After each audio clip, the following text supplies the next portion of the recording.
somewhere on it. You know where the lanes get in? Also, they can add a little bit more and add like over that lot, and then they can subdivide that, but the other lot would not.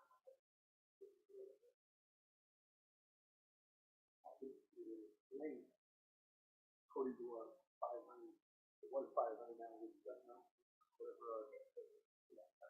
Couldn't remember the new language, but it won't be long. Someone told me this week what the new language was. Oh, this whole time I thought it was 5. Well, it was, but I knew it was changed, so Yeah. I double check, and I usually try to ask ahead of time.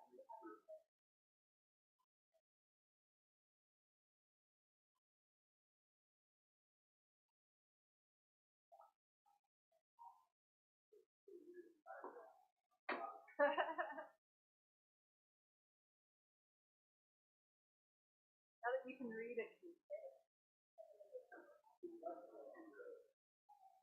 Manya. From what I hear, it's Russian for Mary. Parents aren't Russian, they just.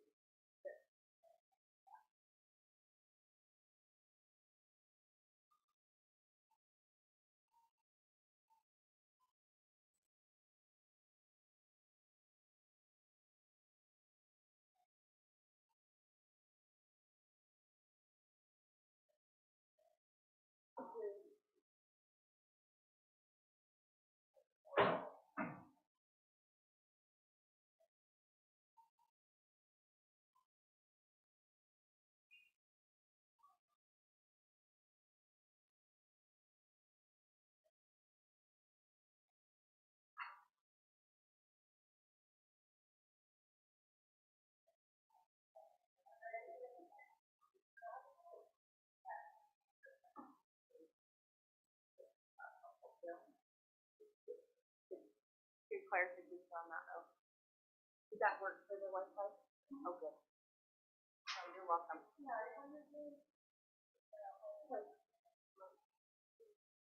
I don't care. No worries.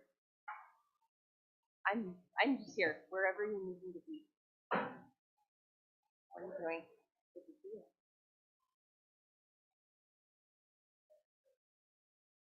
Oh, maybe you're so busy right now.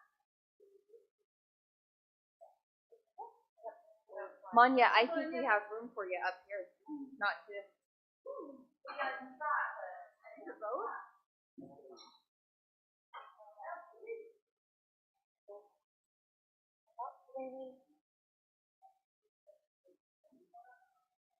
Yeah,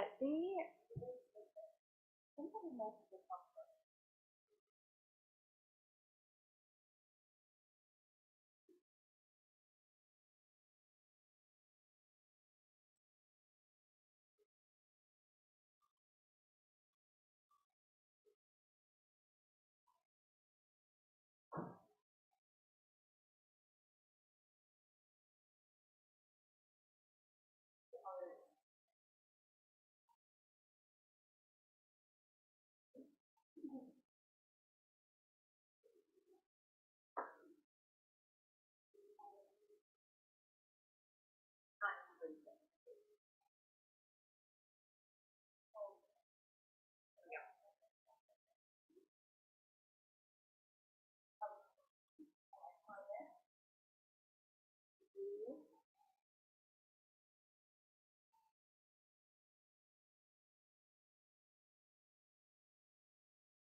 Here's a reminder.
I don't know for sure if it was.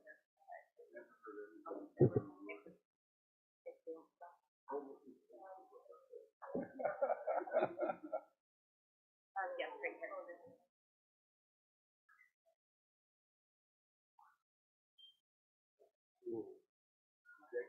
Sign me up. I'll go with you.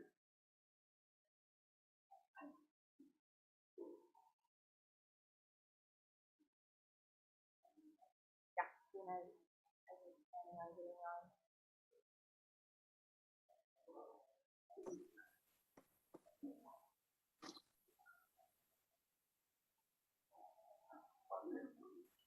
But yes, I want the next question.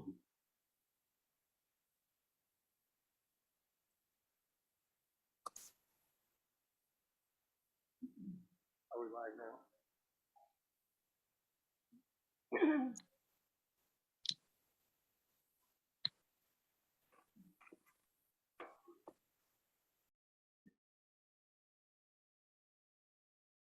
Okay, it is now 6 o'clock. We'd like to welcome all those out to the Pleasant View Planning Commission tonight. It's Thursday, June 2nd, 2022. And we'd like to go ahead and begin our meeting. We'd like to go ahead and ask Commissioner Julie Farr if she will open us with an opening prayer, reading, expression, or thought, followed by leading us in the Pledge of Allegiance. I have a quick thought, and then I'll give the prayer. The thought is, let us remember the service of our veterans, and let us renew our national promise to fulfill our sacred obligations to our veterans and their families who have sacrificed so much so that we can live free. I think after Memorial Day here, that's very appropriate, and as I see every day I drive by and I see the memorial going in for our veterans, and I think how appropriate for us as citizens and members of this community to honor them. Our Father in heaven, we're grateful that we can be the commissioners, county commissioners here in Pleasant View. We feel that an honor and a privilege to live in such a beautiful place. We have wonderful citizens, we have beauty all around us, we have a rich heritage for the city of Pleasant View, and we pray that as we move forward and look at issues that we can have insight and understanding to help maintain the character of Pleasant View, and yet also help us to grow in the ways that it needs to grow to accommodate other people, and yet maintain the character and what Pleasant View has always been. And we say these things in the name of Jesus Christ. Amen.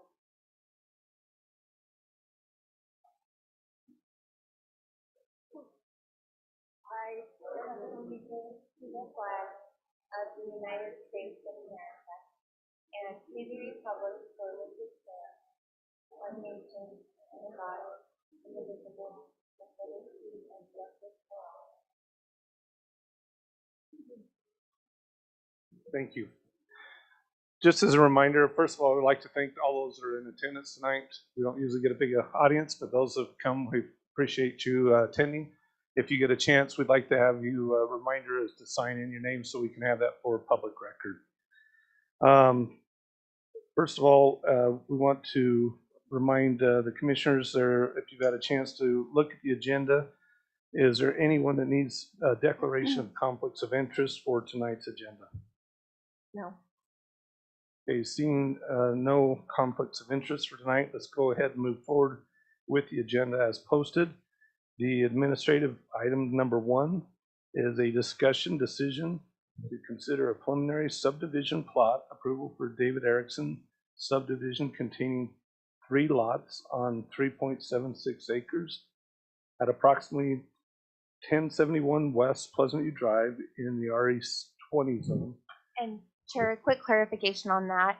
That item was noticed as a public hearing. We did not list it on the agenda as a public hearing, but it was noticed properly as a public hearing, and so we would need to have that open as a public hearing. Okay, so let's go ahead and we'll hear staff's discussion, and then we'll open up for a public hearing after discussion.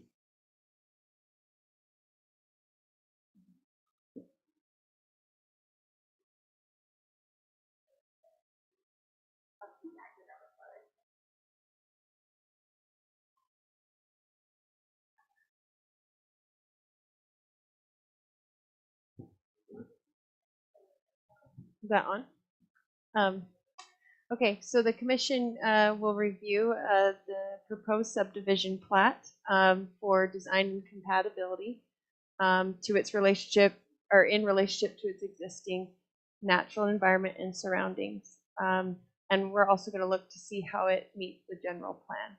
And so the commission may recommend specific project design and improvements, facilities and amenities to protect health, safety, and welfare of the public. And then after reviewing this request, the commission will make a recommendation to City Council. For some background and information, this proposal is to create a subdivision for new single-family lots at approximately 1071 West Pleasant View Drive. The subdivision will contain 3 lots, each about 1.2 acres. Lot 1 has street frontage along Pleasant View Drive, and Lot 2 and 3 will face 1100 West. Lot 1 includes an existing single-family home and shed, which meet the zoning requirements. This is considered a standard subdivision because the Lot 1 will need to make some street improvements. Originally, it was applied for as a minor subdivision, so now it has to go through the preliminary and final review process for standard subdivision. Correct. So here's a plat. Here's the plat that was submitted. There's Lot 1 there with the existing home facing Pleasant View Drive, and then Lot 2 and 3 facing 1100 West. And then there's the North Ogden Canal adjacent to Lot 3. And then you see there, there's an easement, a 7-foot wide easement. And we'll talk about that in a minute regarding a fence. It's really blurry. Okay. So our review and comments are the following. So it is required to meet zoning and subdivision ordinances and the general goals and objectives. So starting with the ordinance requiring subdivisions to include a 6-foot tall fence of either solid board chain link or other non-climbable fence on both sides of an existing irrigation canal. So as a condition of approval, fencing will need to be shown on the south side of the property between the canal and Lot 3. Any other fencing around the subdivision may be required by the commission if it would create a safer enclosure for animals, farmland, or any other uses that require fencing. So staff just recommends that that be an option to include a fence along the east property line. But the applicant has already agreed to install a fence along the canal, but they still need to address where exactly that fence will be placed. And recently, meeting with the applicant, they said it'll be about 7 feet from the canal. So they just need to amend the plat to show that. And that distance was at the request of the canal company because they wanted some space in between for improvement. Furthermore, the subdivision code talks about lots having frontage, street frontage. So all 3 lots do have street frontage. There are some landlocked parcels in the area, such as this one shown here. This one has, access to this street here, and there could be a cul-de-sac bulb that comes and serves this if it were to be subdivided, but this parcel does not have any.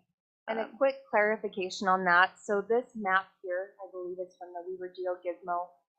In looking at some other survey records, the alignment of the property actually doesn't overlap. It's more of a 4 corners type property line, and so it actually is here? not overlapping with the landlocked property with the subdivision proposal.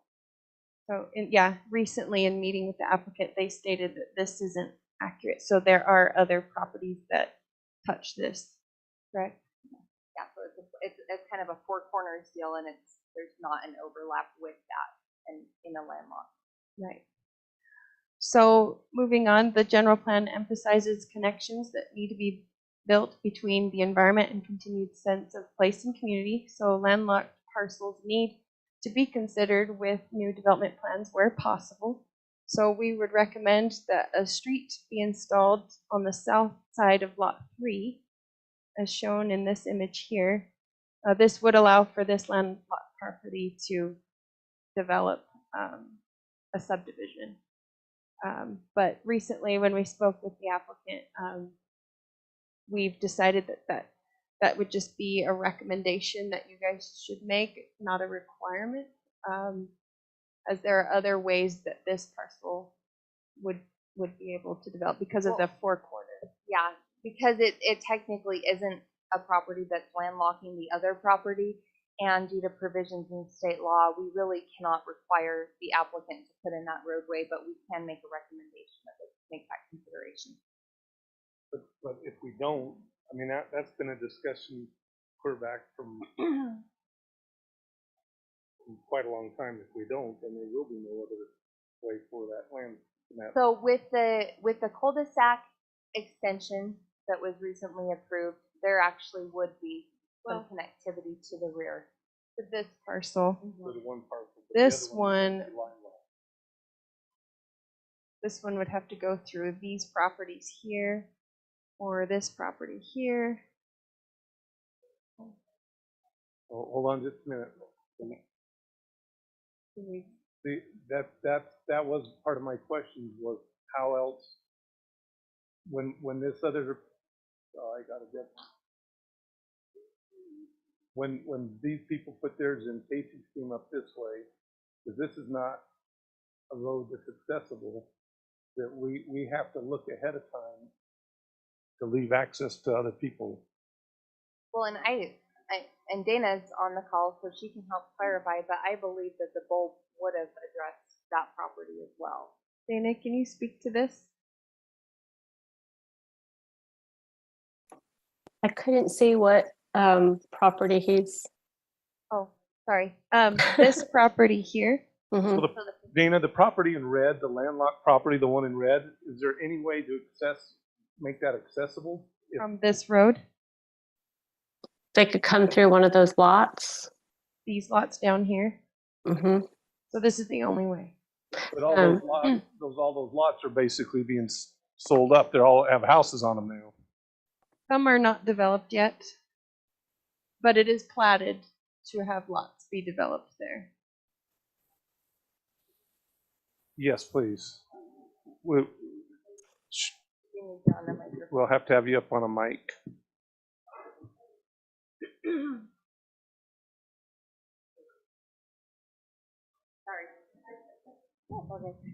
So my name is Sarah Yuri. I'm a member of the City Council, but in further review, state code, which supersedes our law unless we have something to add to it, it is not a requirement of the applicant to provide an access to that property. They can enter an agreement, they can have that discussion, but if there's not, it's not a requirement. He does not have to act, and we cannot require that of them. So there's no overlap, there's no landlocking occurring No. from that particular property. So, Okay. so what you're saying, that's where I saw, so this part does not exist. The This line right here map is wrong. is actually over here. Even if the property were to be created to be landlocked by their development, it still would not be a requirement unless it was in our provisions to provide an access to their property. State code requires you to have that discussion, to offer, them to come to the table. But it is not a requirement for the applicant to provide an access. Only when the property is landlocked. Only when the and other property is landlocked, but it is not. They don't. And so, just for some clarification, state code. But that's why I want to understand the clarification, because even though this is not, it's not landlocked, it is according to our code, because they won't be able to develop it.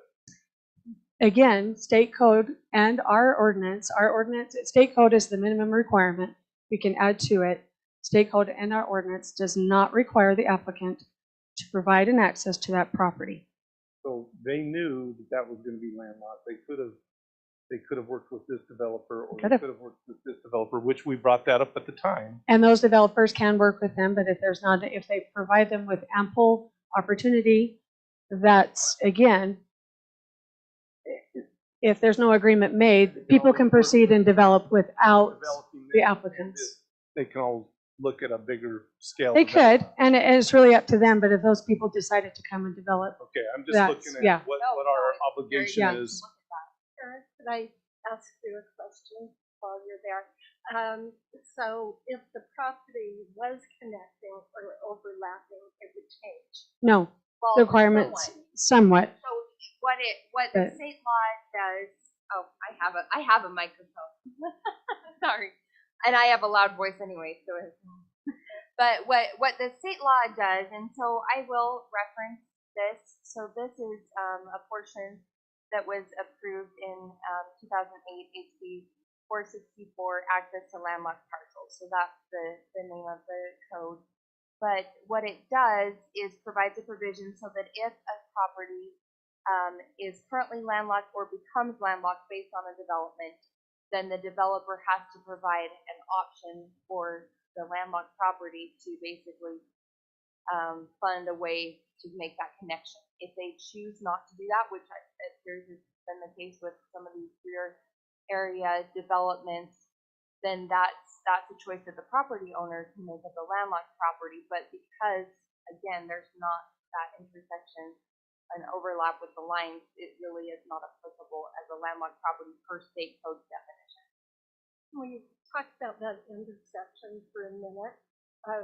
Do you have that official, as in you have seen the document, or is it just word of mouth? Somebody saying, I looked at it, it's not landlocked. Not that I don't trust people, but I think we have to look at the legalities. And I'll be honest, we haven't asked for the official legal documents, but they said it has been surveyed and confirmed. And so, if the planning commission feels more comfortable, we can request that. We just had a meeting 2 days ago on this, and so it's all moved very quickly. So we'll just need to make sure in our recommendation that that's reviewed by staff and confirmed by staff in our recommendation if we choose to do that. Yeah, because this is, again, a regular subdivision, it will go to city council, and so you could Address include it at that that in your time. motion that, contingent upon, recommend approval contingent upon city council review and receipt of some type of survey record. Yeah, receipt of the survey record documentation, that is And- easy case. And honestly, with Weaver GeoGizmo, and it is a fantastic tool, it is fabulous, we love it, we use it a lot, but it is not always accurate. Yeah, we just pulled it up here, and you really couldn't tell from this if it overlaps or if indeed it's separate. Exactly. And Helps you understand. really, Right.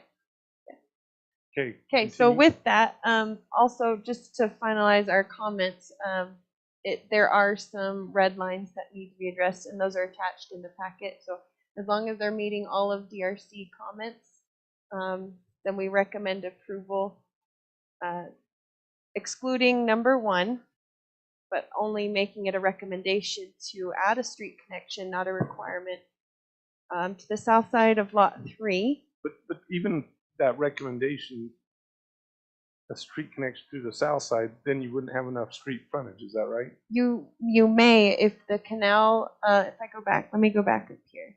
Let me go to the plat map. There is that option. So if they move the easement for the canal, they would have enough for a 60-foot wide right-of-way and a 100-foot width lot.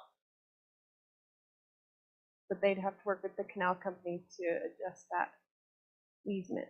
When do we have that we ever require that they cover the canal? Do we ever require that on any new subdivisions? So that's something that we actually don't require. It's based on the canal company.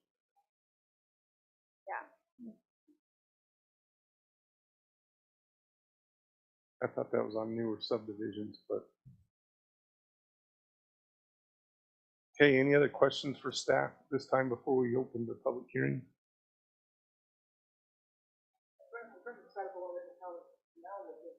That's fine. You can open up the public hearing either way. And both. Yeah, the plat map. A few months ago, Stuart Gibby was in, and he applied for a plat, or it wasn't a rezone, it was approval, right? Well, his application was a little bit different, and it was regarding a temporary turnaround location and relocation. So that's what we've worked with him on. There hasn't been a flat application. Because technically, Stuart could build on his home right, or that lot right where he's at, correct? Which lot? You want me to go down? He's at the end of He is right here. right there. That's not a developable lot. There's a lot line right here.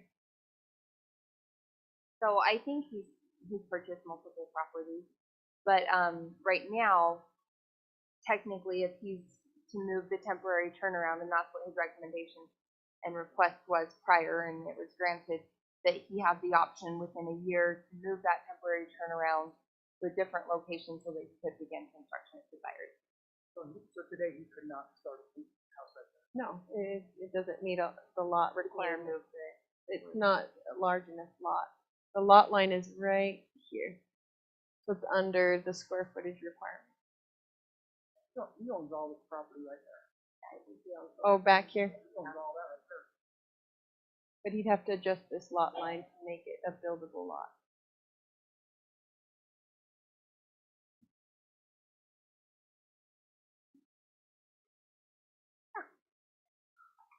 You were more techy than me.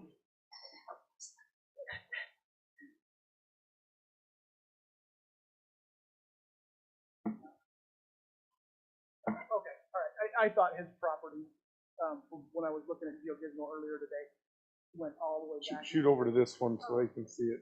Jeff? Yeah. Where?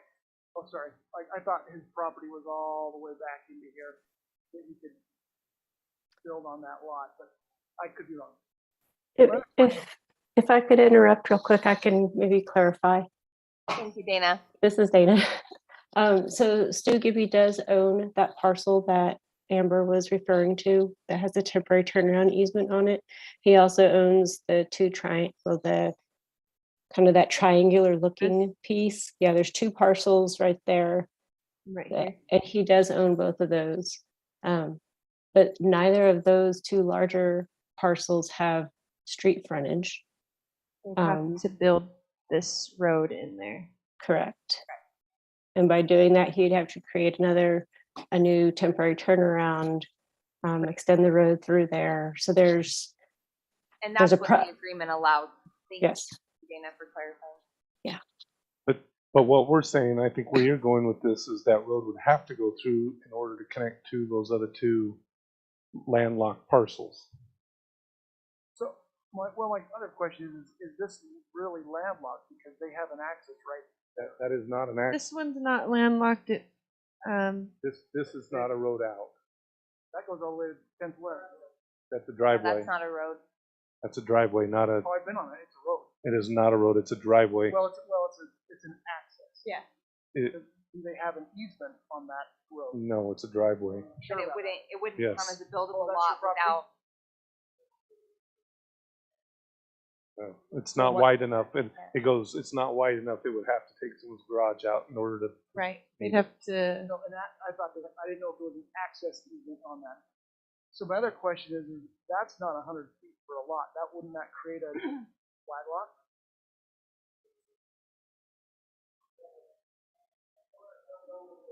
Go out. So that Oh, sorry. Right here.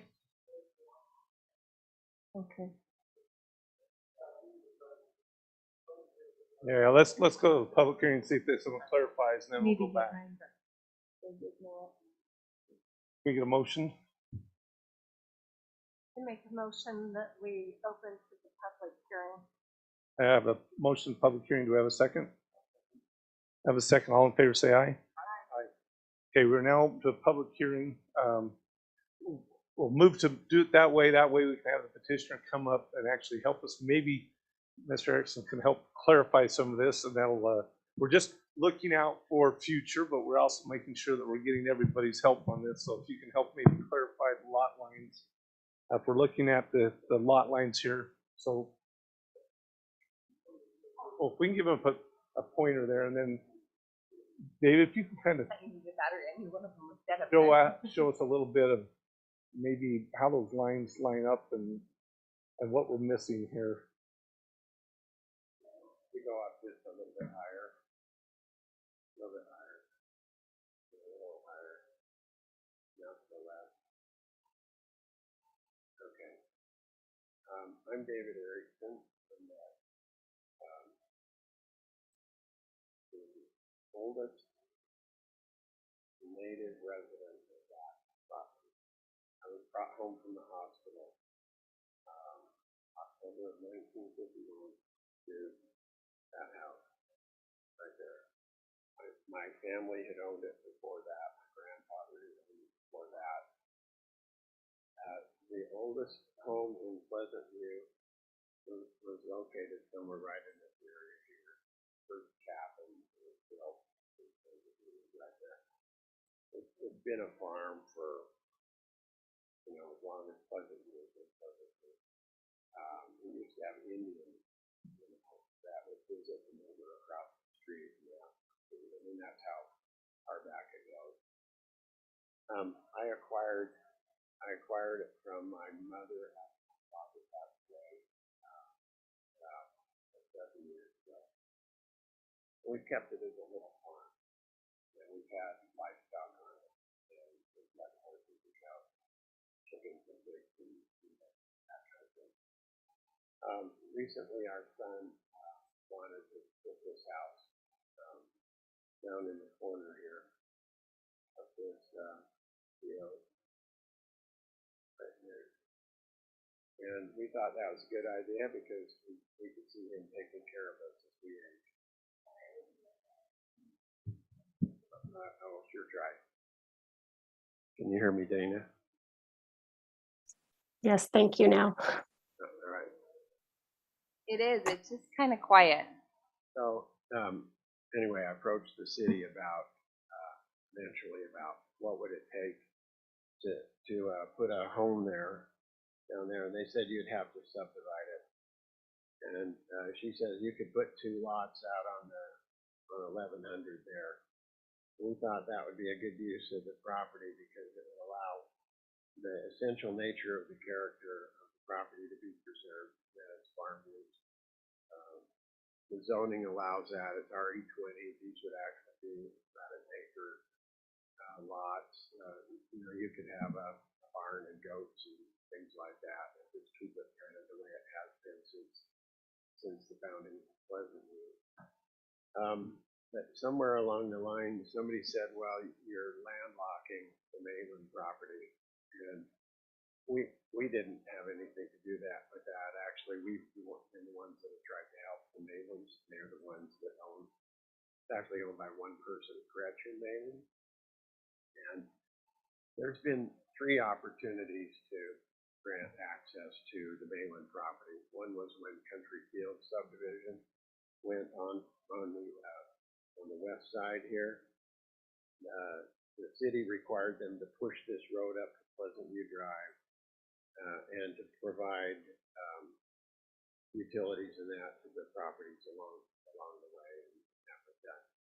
They approached the Mainlands, and this is obviously hearsay at this point, but I talked to Gretchen, and they wanted her to pay for a road out to the west.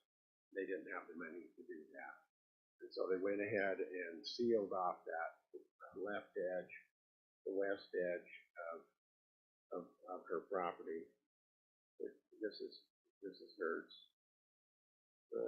Actually, you can't see it. I'll say that's yours, Dave, isn't it? Yeah, this is Gretchen's property right here.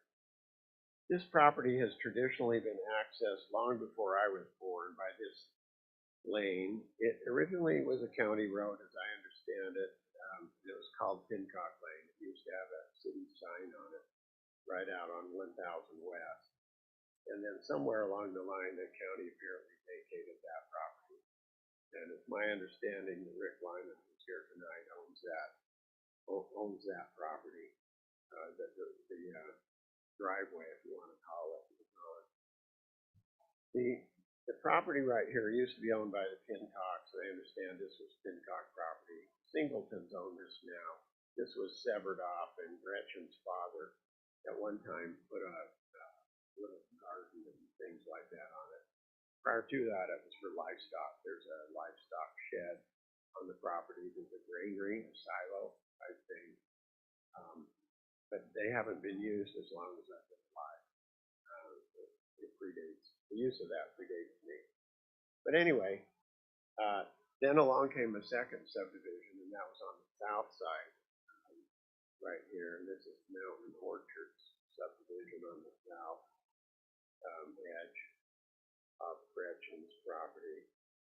And they put 2 lots right here. This one's, anyway, that sealed off the southern border. As I understand it, they tried to work with them, and they about paying for access road in. They didn't have the money and couldn't do it. There was a strip along here, basically a surveying area, I call it, along this edge. I had the opportunity to buy that from the Mountain Orchards people, and because they didn't really have the money, we gave them that strip. It's about 1/3 of an acre in size. It's not really usable except as an add-on to other property. But it's about 20 feet wide at the bottom, runs up and over and up, and about 15 feet wide at the bottom. It does not touch our property. It's adjacent to our property, but not adjoining our property. And where it hit, if you could lower that just a little bit, thank you. Where it hits right here, this is the property corner right in here. For some reason, this thing is sticking across the canal. It doesn't go across the canal. Well, it might go across the canal, but it doesn't. It hews off at a 4-corner monument right there. Anyway, we're adjacent, but we're not adjoining. Please.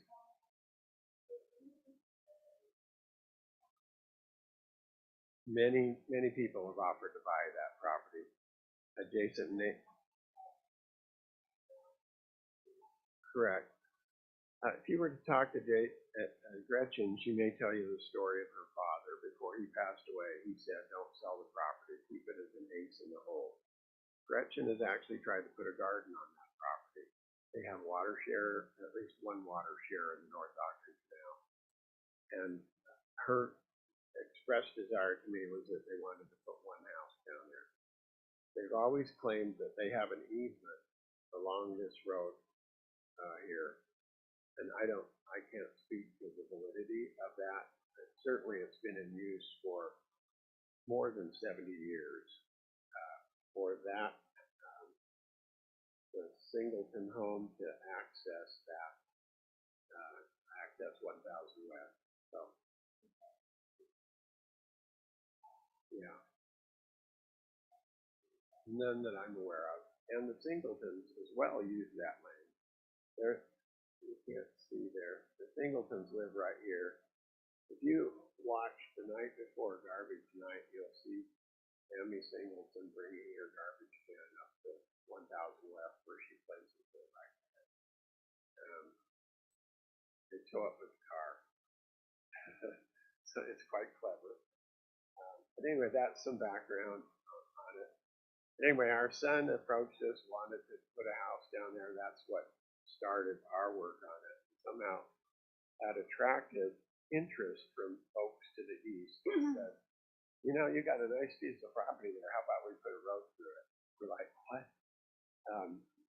You know, I can sympathize with the problems that they're having, but I think that there are other less expensive solutions than that.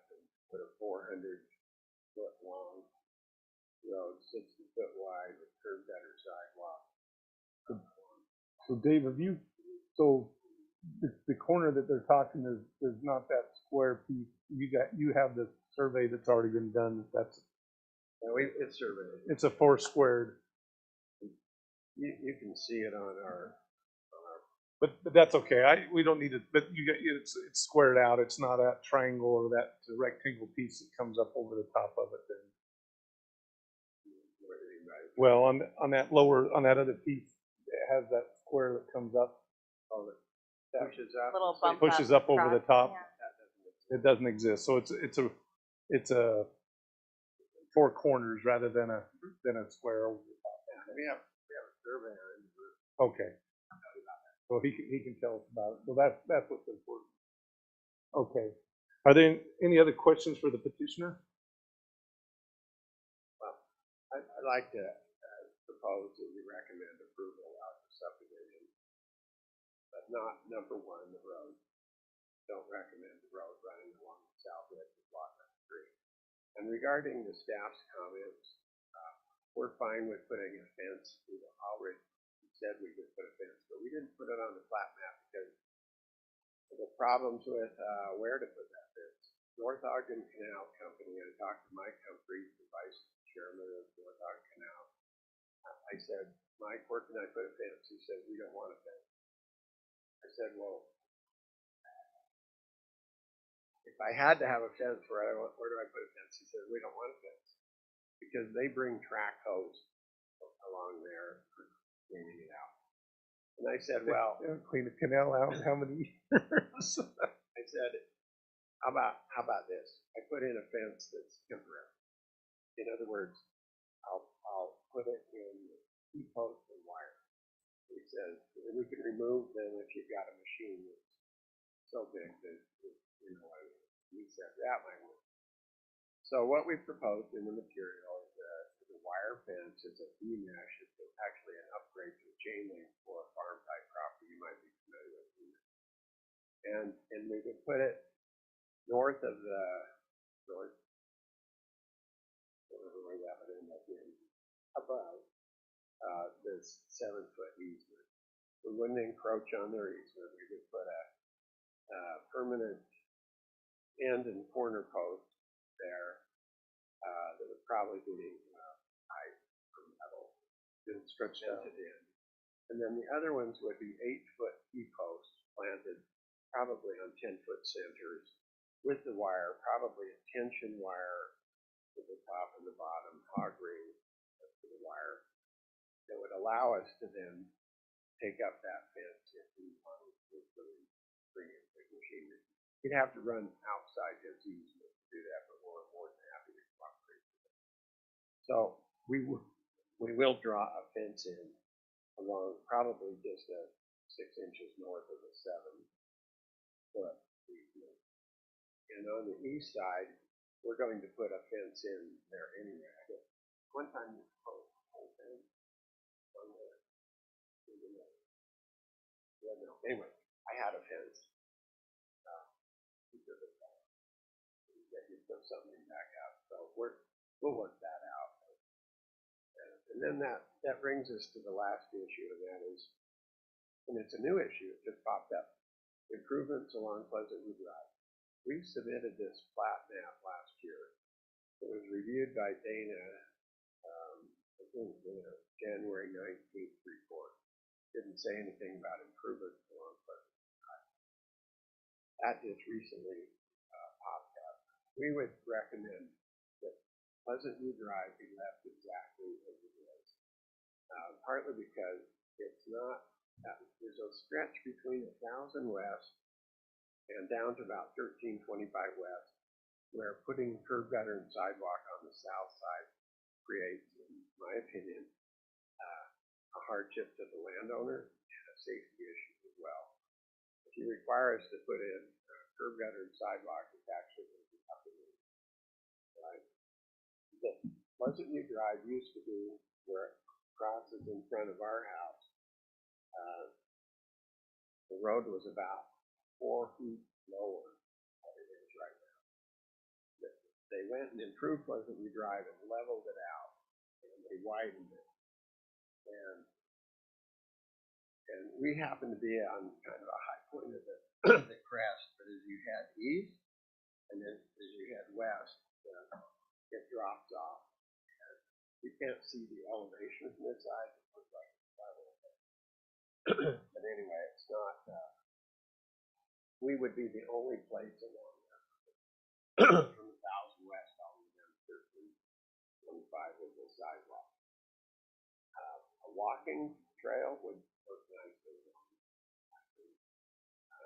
People walk, but if not, you have to have the sidewalk so high in the air. And you can tell it if you move east at 1000 West, or east of 1000 West, you can see where the sidewalk is up in the air. Like Boyd Hanson's place, and then as you move west, you run into the Moore's place there because of where the road was built out. They're now about 10, 12 feet below the road. Yeah. It starts to catch up. How far back would they be proposing that? I mean, it's not right up against the road, so how far would the sidewalk, or would the gutter actually start? They didn't say where they wanted to put the improvement. Dana, if you're on the phone, how far back would we're looking at I don't know if you can see what's on the screen, how far back would the sidewalk or the gutter actually start? I'm just trying to look at the survey. It's a little hard to tell based on what they shot in, and it would vary because the road is not straight through that area. It's kind of at an angle, so if I had to just give you a roundabout, I would probably say maybe 5 feet, maybe. 5 feet back from kind of where the white line, or 5 feet back from the asphalt, current asphalt? It would be from edge of asphalt, and like I said, it's not straight through there, but and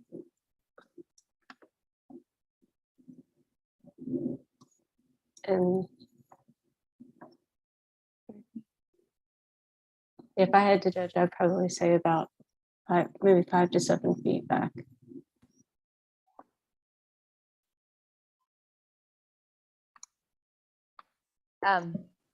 Amber asked for clarification, 5 feet back from the asphalt, Dana? From, yeah, the improved edge of asphalt. Probably about right here. Probably right on there. With the curb gutter, sidewalk, park strip, when you get out there. It would probably be possible. it would be congruous with the lots that we had to the left of it. Brett Cragen is on the corner of 1000 West and 1000 West and Pleasantly Drive. If you go east, you can see where the hill starts to drop off. Just have that truck.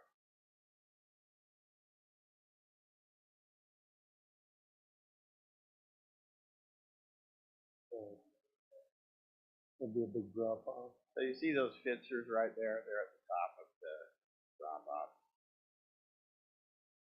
which is on the right. Yeah, keep going. Now you can see his house sits down. So originally, and I actually have a memory of this because it happened while I was alive. The Pleasant View Drive used to be a concrete highway road. You can see part of it down by the Peter Queen Ogden sign. That little piece of concrete north of the canal behind the Peter Queen Ogden sign is part of the original Pleasant View Drive.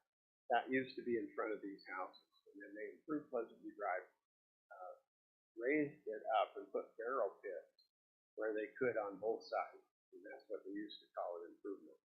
A big, deep ditch. I'm not kidding. And then the people one by one piped those barrel pits. But anyway, this matter of improvements along Pleasant View Drive has come before the city council at least twice that I know of. And each time it was considered, they said, no, that stretch between 1000 West and down to approximately 1325, we're not going to put a sidewalk on that side of the road. Yeah, so I think it would be nice to have a walking path. It's still quite a ways west of his house. It's not till you hit to the retention pond is where the walking path starts.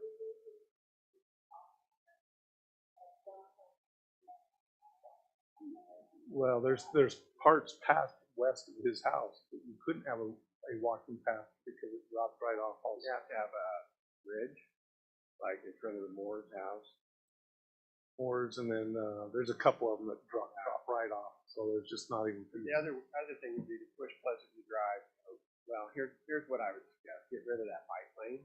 It's on the north side only, and put that on the south side, and then you'd have your walking path.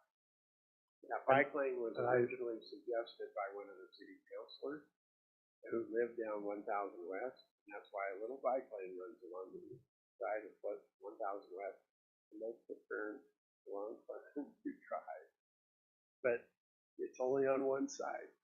And so your suggestion is a good one. If you took that bike lane and put it on the south side, then you could run the walking path all the way up to 1000 West. Now, even just continue it in front of the few homes that are that way. I'd suggest you do it when you seal on that. All right. Any other questions for the petitioner at this time? Okay, let's go ahead and any other discussion from public comment at this time?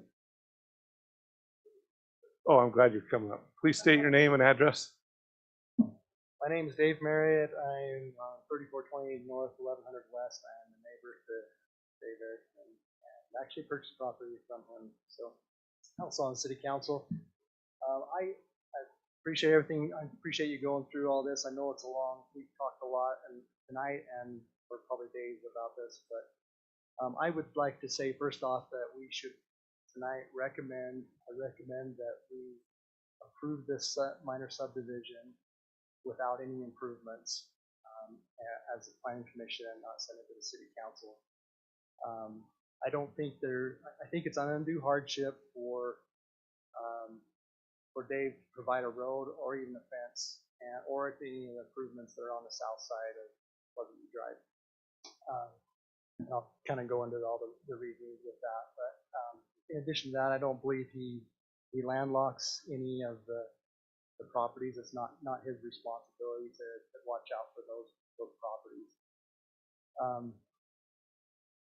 So part of that reasoning is he's not a third-party developer. He's owned the property for a long time, and he's developing it for his family. and he has the frontage to do it right now. There would not be any improvements necessary really to start building a home and have homes in there at this point. He doesn't, the Mainland property, we haven't talked about that a lot, but that's been the main focus for a long time, is the access to the Mainland property. They have actually purchased, they have money down. I'm surprised they're not here tonight, but I talked to them a couple times in the last couple months and this week. They have put money down on property in the, I don't even know what the subdivision is called. It's the one just to the south of it that borders the subdivision. It's changed names and I keep getting confused on what it's called. So they have purchased or put money down on a lot, and that will be access to their property for the future. I think at some point they could vacate the easement or the right of way into here.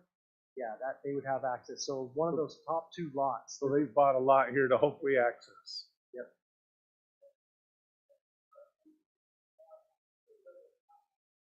Well, there's two. The one house is finished or close to finished, and there's two lots of front.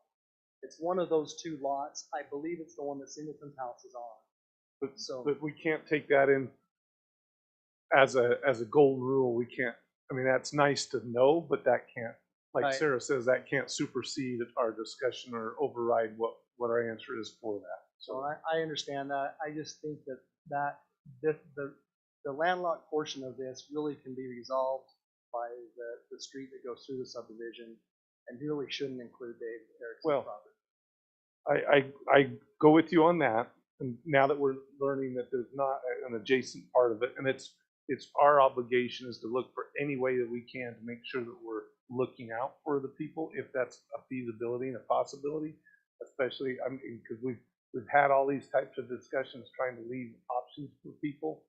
You know, there should have been options here, there should have been options here, there should be options here, and we're just looking at all the different options and making sure that's a feasibility. I'm listening to you, I'm agreeing with you, and so I think. Can I ask a quick question, Dave? Do you have you're butted up against the canal? Is that right? My property is on the north. My property line is on the north side of the canal. Ooh, so you don't have to have. You're not on the side of the canal, then, so you don't have to have. I have to provide there is an easement on both sides of the canal. So do you have to have a fence on the canal for yours? No, and I would recommend there doesn't need to be a fence there. I mean, Dave is willing to do that. There's no need to protect anybody from the canal along that north side. I don't know what a fence would do, other than if you wanted to put animals there or whatever. That's the only purpose that would serve. It's been open for years. We have precedent all along the canal that it's open. We do occasionally we require it on subdivisions just to protect a third party coming in, to protect a dangerous situation when the canal company wants that to happen. I don't know all the reasons why we'd put a fence in there, but this one to me that's does what our not. ordinance. That's what it meets for the ordinance. So that's.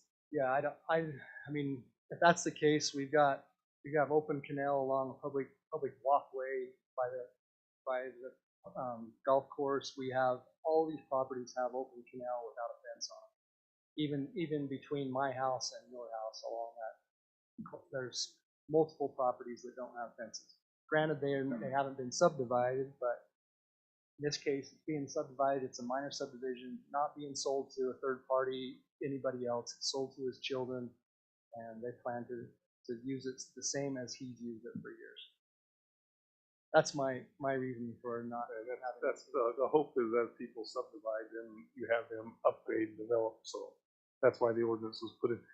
Yeah, no, that's the canal company wanting to improve the canal. It's not necessarily a city. Canal company also says they leave it no fence so they can come in and clean it. We also have precedents that they don't come and clean often is what they say.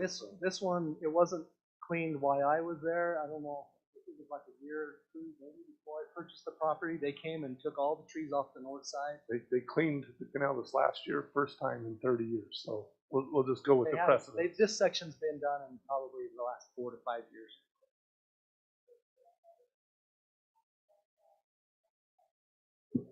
If you create the subdivision, they just created the subdivision. Yeah, That's why I'm saying we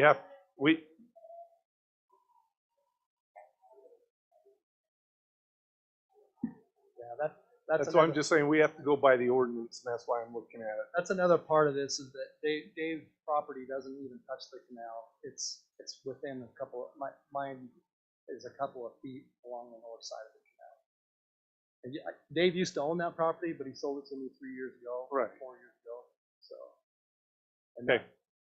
it's been that way for quite a long time.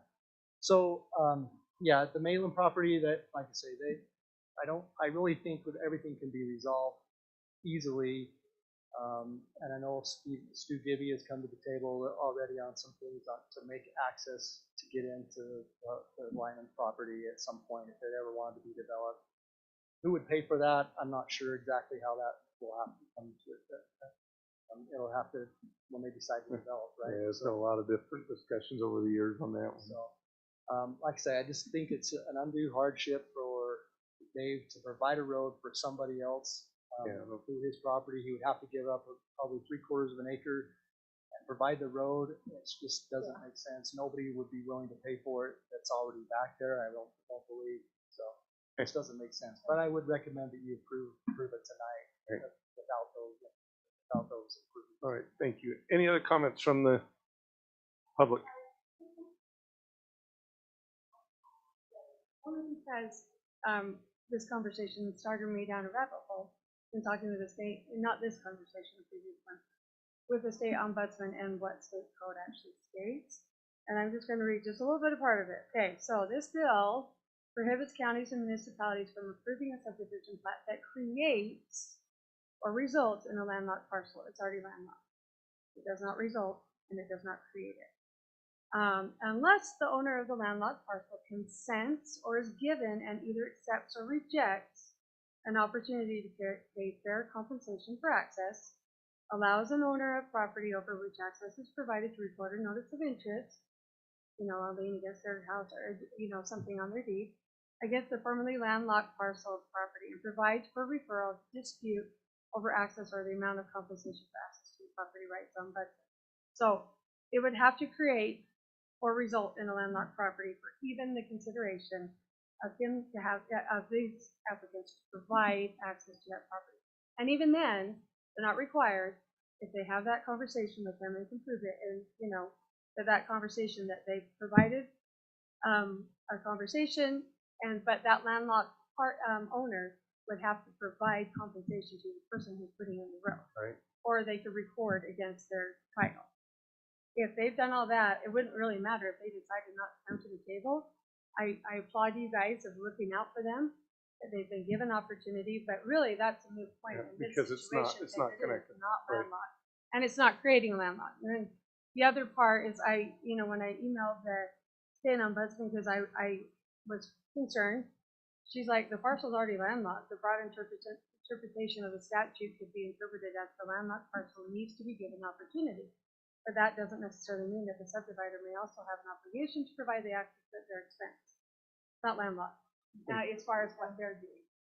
Now they'll have to just pay to get If they want to, If but they- even if they the other want two owners of those two parcels, if they invite them to come to the table and that owner doesn't want to, they don't have to. Yeah, And the that's fine. city cannot require, that's the other part. Right. As much as you want to make sure that they have every opportunity, it's on the property owners, not Right. the city. Yeah. Unless our code And that's specifies. what we've tried to do in the past is say, can you please go talk to that Yeah. landowner first before you landlock it? Sure, And if they don't, it's always up to them sure. to try And- to find a way to access it. And if So, our code specifies, we can build on top of what the state says, but my understanding is our code does not specify that you have to provide access to landlocked parcels. Am I It does correct? not, it does not address So, that. and that's the other thing too, if your code does not specify, you cannot. And I will say, So, just some thoughts there.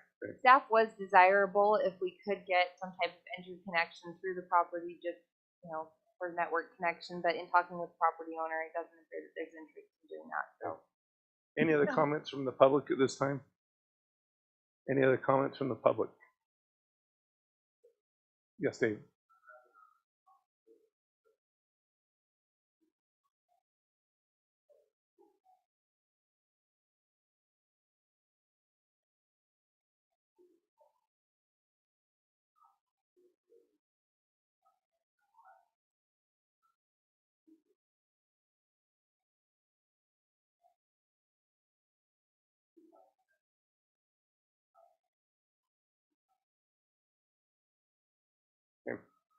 All right, hearing no further comments from the public, I'll take a motion that we close the public hearing. I'll make a motion to close the public hearing on agenda item number 1. I have a motion on the table. Do I have a second? All in favor, say aye. Aye.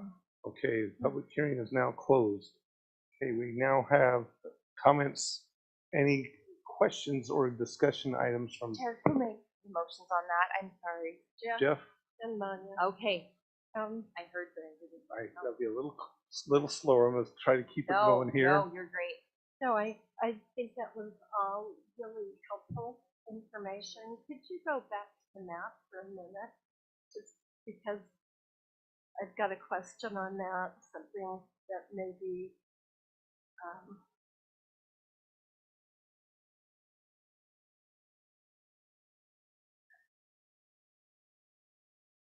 and part of it is I'm not knowledgeable, but when you've got like a lane, like that dirt lane that has been in use for like 70, 100 years, it seems like there is some grandfather clause or some, okay, that's the word I'm looking for, a prescriptive easement. And so I was wondering if in part of this we could recommend to the city that you check with the county or we look at that easement to, I don't know, And just well, so that they've got that, not as even part of this, but I think we ought to look into that. and there'll have to be more that's got to be discussed because there's different landowners that'll get involved because there's garages. You can't put a wide enough, from what I understand, there's garages, and if you try to put a 60-foot road, it's going to take out different garages and different properties from different landowners. And so there's more to it than just the easement. It would take out different property owners, and there's buildings that are on there. But that's only if it's a road, if she can at least access her property for the That's garden between that she wants. An easement. An Yeah. easement to Yeah. access it is different. Yeah. A one-lane driveway easement.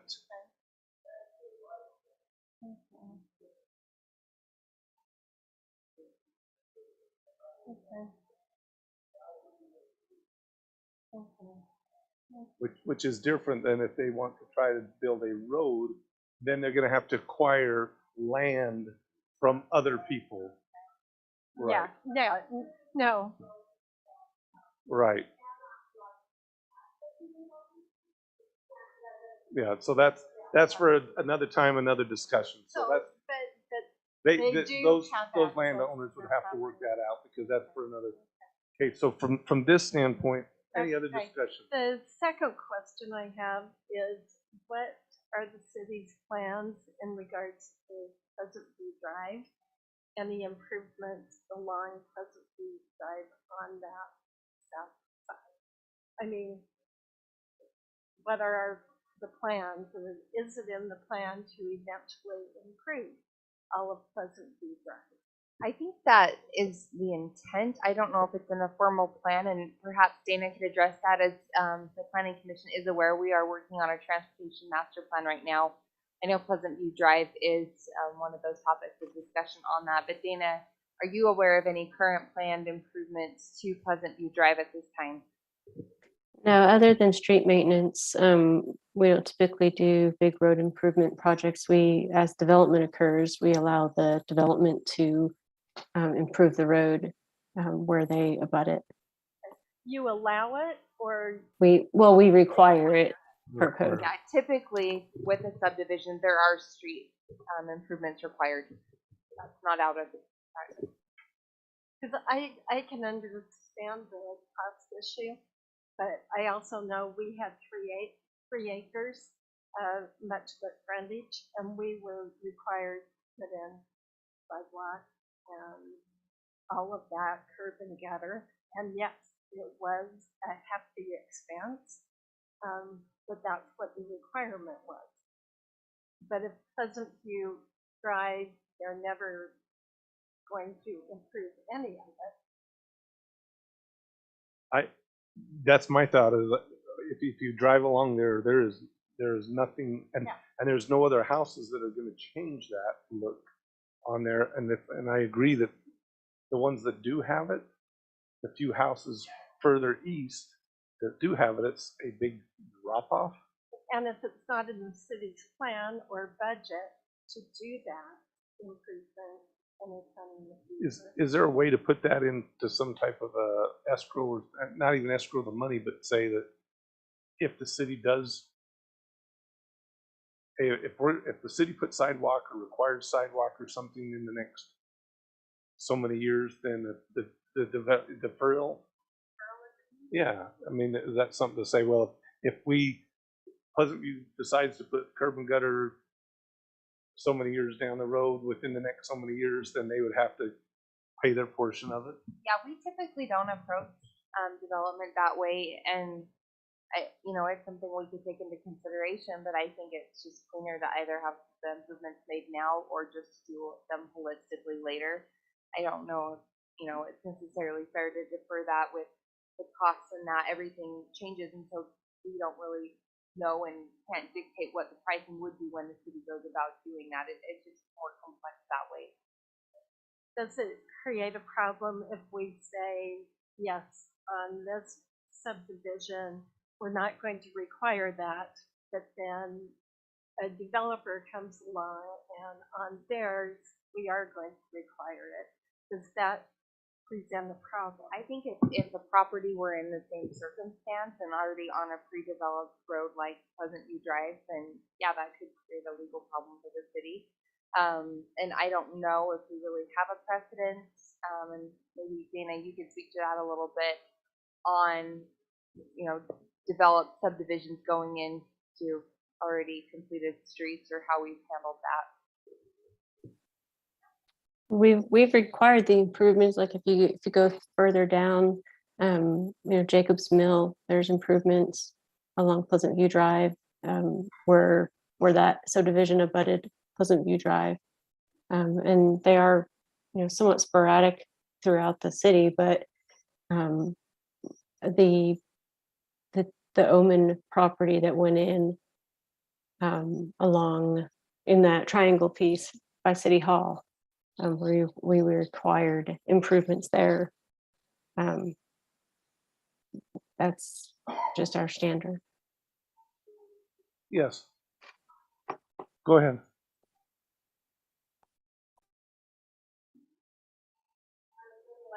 Council, there was some discussion.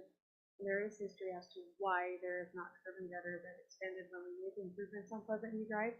For all the chain link is on the east side, it stops right at one, it's right before Floyd Hanson's house for a reason, and it did not extend. And so I think there was discussion and some action taken in past city council notes and minutes. You would find that it was not to be extended because of the steep drop off. And so again, the cost is going to be very high. Speaking to an issue that was already brought up before, probably at least 2 or 3 times since I've been on council, of why that wasn't ever put in, and there's good reason for it, because they would turn their driveways into this and then they would high center. And it was too costly for the city and the owners to make it livable. So there is some history in city council notes and minutes. I don't know if things were adjusted to the code or whatever, but that there's provisions for that strip. And so if this comes to council and maybe staff can help me understand. So this is because this is not a minor subdivision. It's not finished here, or it has to come. We're recommending the city council. Oh, I thought minors stayed here with me. This is not a minor. Because of the street improvements, it's now a standard subdivision. Okay, so that's why. Okay, so that discussion, obviously I can't make recommendations. This is not my position, but I would. We're on the same. Looking at history as to why that's not. Okay. Any other questions from the staff? For the staff.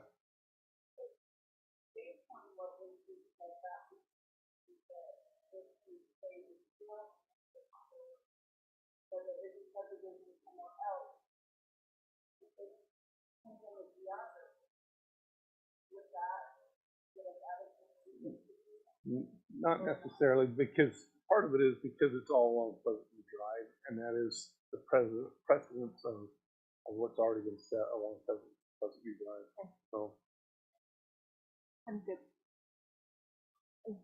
questions? One thought that I have is, I was kind of going along the same thing as on Pleasant View Drive. If you look at the steepness along Pleasant View Drive, I think that is part of the reason even the walking path was not continued along any further along that way. Is when we did the walking path, it ended where it did, is because anywhere else you go along further, it literally is a drop off, and so that's why it was continued over, and the sidewalk goes to the other side, is because of all those properties on that other side to literally drop off, and there would become quite an issue and quite a burden. So I have no issue with not recommending that, actually recommending that we don't require that for the other side. I really do appreciate the staff and our discussion today on helping me out with the landlock, and if we can recommend that we do have staff review the survey just to make sure that the survey has been reviewed, that it's a four corner or whatever we want to do on that. So Yeah, I that's think part of we're our, happy to work with the property yeah, owner. just make sure for that we you. verify it Yeah, before absolutely. just verify it before it goes to city council. So that's in the notes for city council, so it goes quicker for them. But I do appreciate the discussion on that. That was a good education for me. We've always tried to make sure that where applicable, that we can make sure landlocked issues are made aware for the landowners where we can, to make sure that they have the opportunity to have that discussion before we make recommendations final. And in this case, I think every opportunity has been made for landowners in the past and in the present. They may have to, as things get tighter for them, it's going to be harder and harder for them for making those opportunities, but they still have some opportunities that may be a little tighter for them. But I think the education is still there, that there are still some opportunities, but it's getting harder for them to meet those opportunities. So the only question I have is, in a fence, I can go either way, but it is what's in our code, and so that is kind of what we're obligated to recommend at this time, because that is in with the code. I don't have heartburn if that's not the case, but that is what our code recommends that we do recommend. With that being said, any other discussion? Mm-hmm.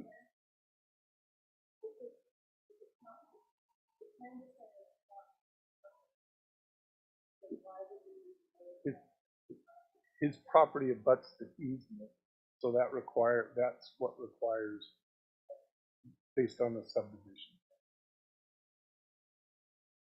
based on the code, and the code would require us to recommend that. Okay, Amber's gonna pull up the map for us.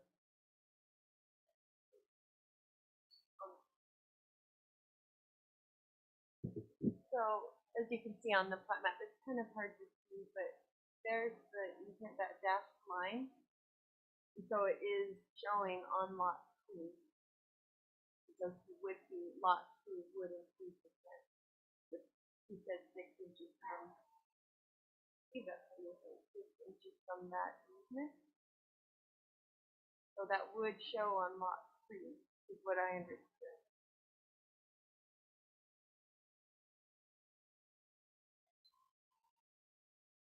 Okay, does anybody would like to make a motion at this time? We can either recommend to city council. We're looking right now at we have a proposal before us for a preliminary subdivision for the approximately 1071 West Pleasant View Drive for RE20 to subdivide into 3. This is a recommendation to city council. We can either approve, table, or deny at this time. And we have some recommendation. Chairman, I think we should acknowledge that we did receive a public comment in the packet that we've all had a chance to look at.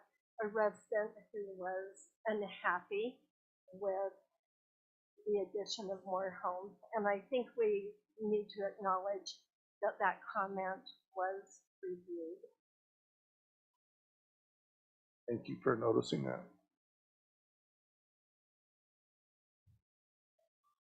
Okay.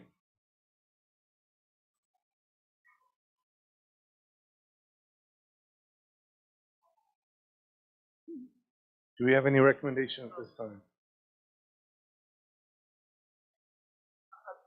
Clarification on that. I know what our code says. And aren't we obligated to follow that code? So we can't make a recommendation. I mean, as much as I kind of don't like to make their recommendations to amend the code.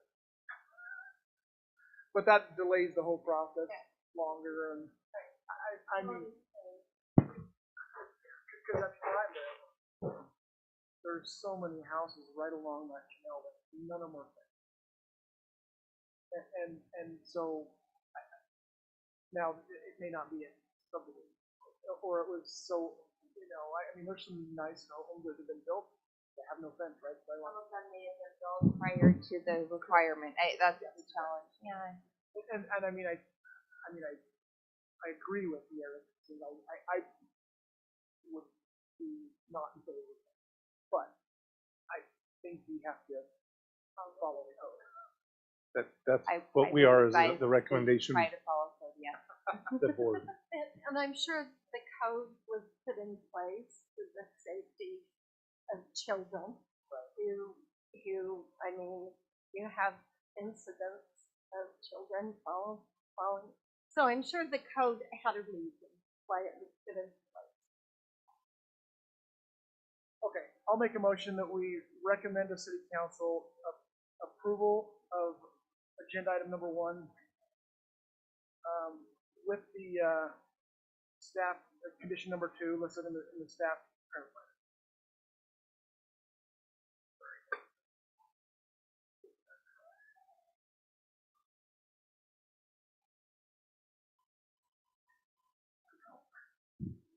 Oh, here we go. Okay. Item number 2, on the staff recommendations, that all department requirements, including the fence, are shown on the south side of lot 3 along the canal, and that the survey is verified to the property corners. We have. Yeah, recommendation of the walk trail. Now that we can't see that. I'm not going to recommend. Okay. We have a motion on the table. Do we have a second? We have a second. Do we have any discussion on the motion?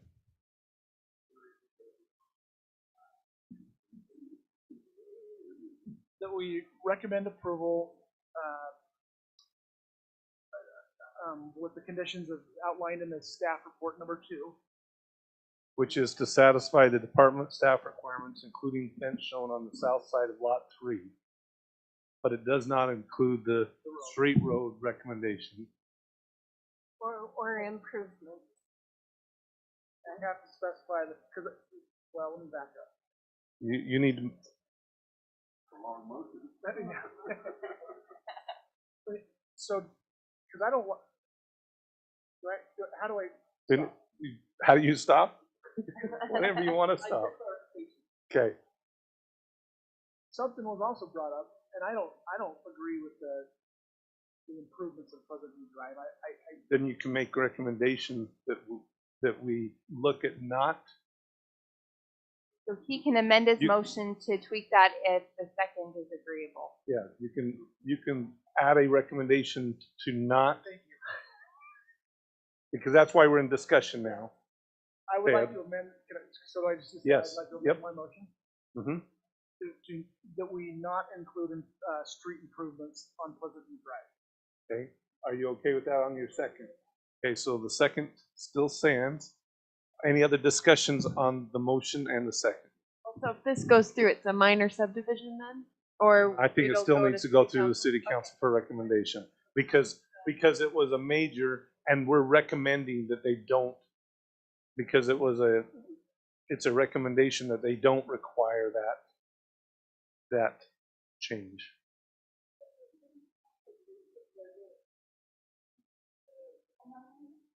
Well, it doesn't matter. If they approve it, it's a subdivision. It doesn't matter. But it would have to go through the final. So is this, but a minor doesn't require final. Yeah.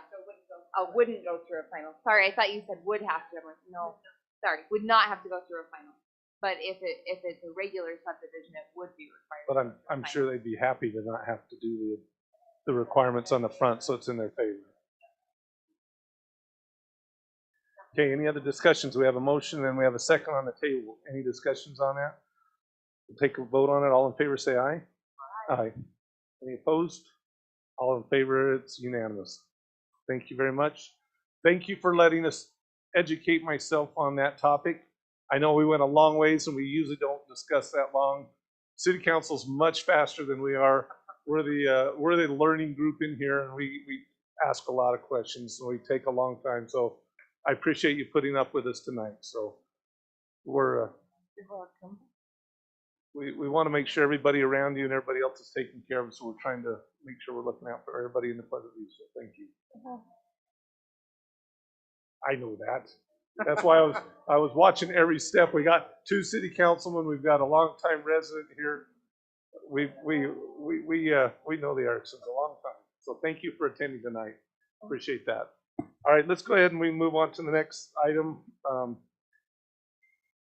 Conditional use discussion decision item on conditional use permit to allow light manufacturing and assembly use in new commercial building at 2647 North, 1000 West.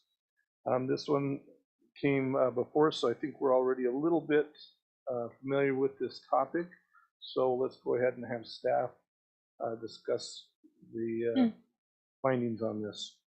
Okay, yes, this probably does look familiar. We went and reviewed the site plan for this, but now the applicant is requesting a conditional use to be allowed within the building.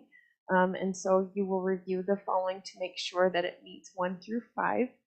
I'm not going to list them, but making sure that the use is, meeting these, and if not, that whatever negative impacts it does bring, they are mitigated.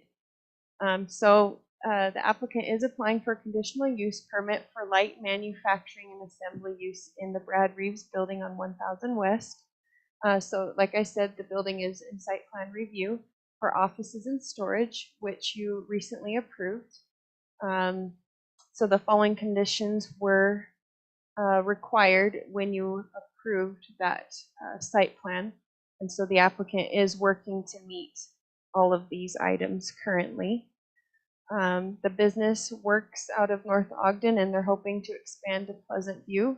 This consists of assembling and warehousing small plastic parts for shipment, such as these caps and valves, which are shipped to their manufacturing plant in Tennessee. The business includes employing 3 salaried staff and a handful of part-time staff working on the assembly. The business does not operate using heavy machinery, but they use hand tools and pneumatic aids. So the loudest piece of equipment is an air compressor, which will be located indoors and used inside. The shipping is handled by FedEx daily, and then LTL shipments will occur anywhere between 1 to 3 times a week. This is the floor plan that was submitted, showing where they will be shipping items, assembling items in this room here, and having some storage and packaging area, and then the office space here. Here's the site plan that's in review for the building. So these are our comments. So for it to meet the following, the light manufacturing and assembly use is supported by the general plan goals and objectives. So the city must continue to expand and diversify sources of revenue. So this use is supported by the general plan. Manufacturing is one of those uses. This isn't detrimental to health, safety, and general welfare of the public, as the proposed use has minimal negative impacts to the community, and any of the potential noise and visual impacts associated with use will be mitigated by being inside the building. We also look at to see if this use is compatible with the surroundings and the planned uses of the community. We found that it is compatible with the surrounding commercial type uses. There's other commercial type uses along that corridor. The site plan does need to be modified with all those comments, however, to make sure that it fits the requirements of the codes and is more compatible with the existing structure on the property. Finally, we're making sure that this new building meets the city code. So as staff recommends approval subject to meeting the site plan review. And so attached in the report shows the red line site plans and elevations. Do you have any questions? Any questions for staff?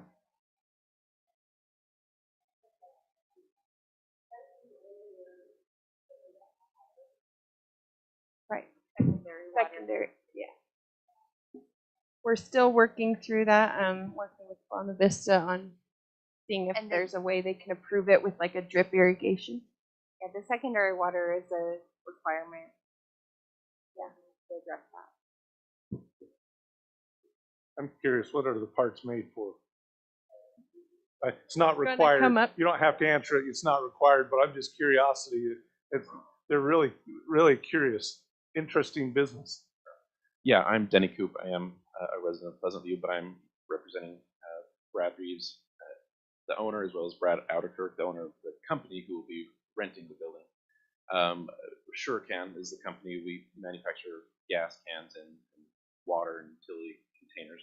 So the valve, that's the valve that goes on the inside of the can, and the cap is obviously for the top. So we build gas cans that you fill your lawnmower with, you know, or That's the cap. Yeah, that's the cap. It's the valve. It's a gas can that dispenses from the bottom. You don't tip it, or seen them in some stores around. Just kind of a newer type of gas can. So we build them in Tennessee. We sub-assemble some of these smaller parts here, ship them to our plant in Tennessee. We're also based here out of Utah. We have an office in North Ogden and then the warehouse in North Ogden. We're trying to combine those into one spot here. So you're not doing the blow molding or any of that. Correct. Just getting parts Right. and just assembling the Right. parts. So our injection molded stuff, the stuff you saw on those, are molded in a company here in Utah. They come to this building. We assemble these small parts. We send them to our plant in Tennessee that does the blow mold. Interesting. Great. Any questions for the petitioner at this time?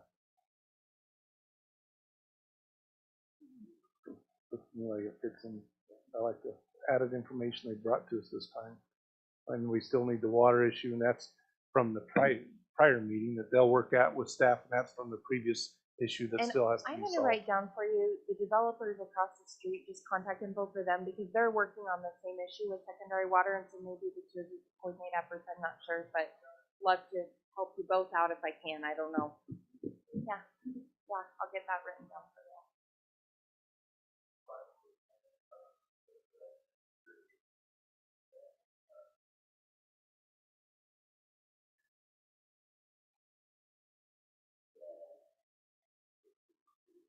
Separate issues. Separate Yeah, reviews. Correct. No, That's what just mentioned. Sorry. That one will I be was just taken. That'll be taken thoughtful and care of with helpful. staff. That's a separate issue, where this Yes, is the conditional sorry use for permission. muddying the water. No pun intended. No. If we had any water. Exactly. Any other discussion items? If not, we hear recommendation. This planning commission review and recommendation to city council. No, you are the final action. Did I not say that This correctly? recommendation. Okay, approval. Recommendation. It says recommendation, so I was going based on a recommendation. Staff recommendation? Oh, okay. So That was from, I guess it's final action then. All right, Yeah, sorry for the confusion. approval. I was going off the front part. Let me make a motion. Sure. I'll make a motion that we approve the conditional use permit to allow light manufacturing and assembly in the commercial building at 2647 North, 1000 West, Brad Reeves. We have a motion, we have a second. Any discussion on the items? And we're going to probably, can I throw in that with the staff recommendations, the staff comments and recommendations. And the water is part of That's what the, was nope, done. that's the other one. Yep. So It's we just don't- with the staff comments and so we don't need recommendations. to address that. Amend that to with the staff recommendation. Okay. And the second, so okay with that. All in favor, say aye. Aye. Any opposed? Unanimous. Okay, we'll go ahead and move to item number 3. Thank you very much for sticking around for a long discussion on that. Discussion number 3, site plan review for the new office warehouse building at 2721 North Rulon White Boulevard. The applicant is Derek Oman, and this one, so we'll get to it here.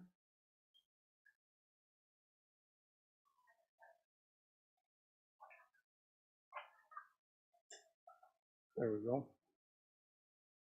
Okay, let's go ahead and start with staff comments. Okay, so this proposal is a requested site plan approval for 2 office and warehouse buildings at 2721 North Rulon White Boulevard, which is in the MP1 zone.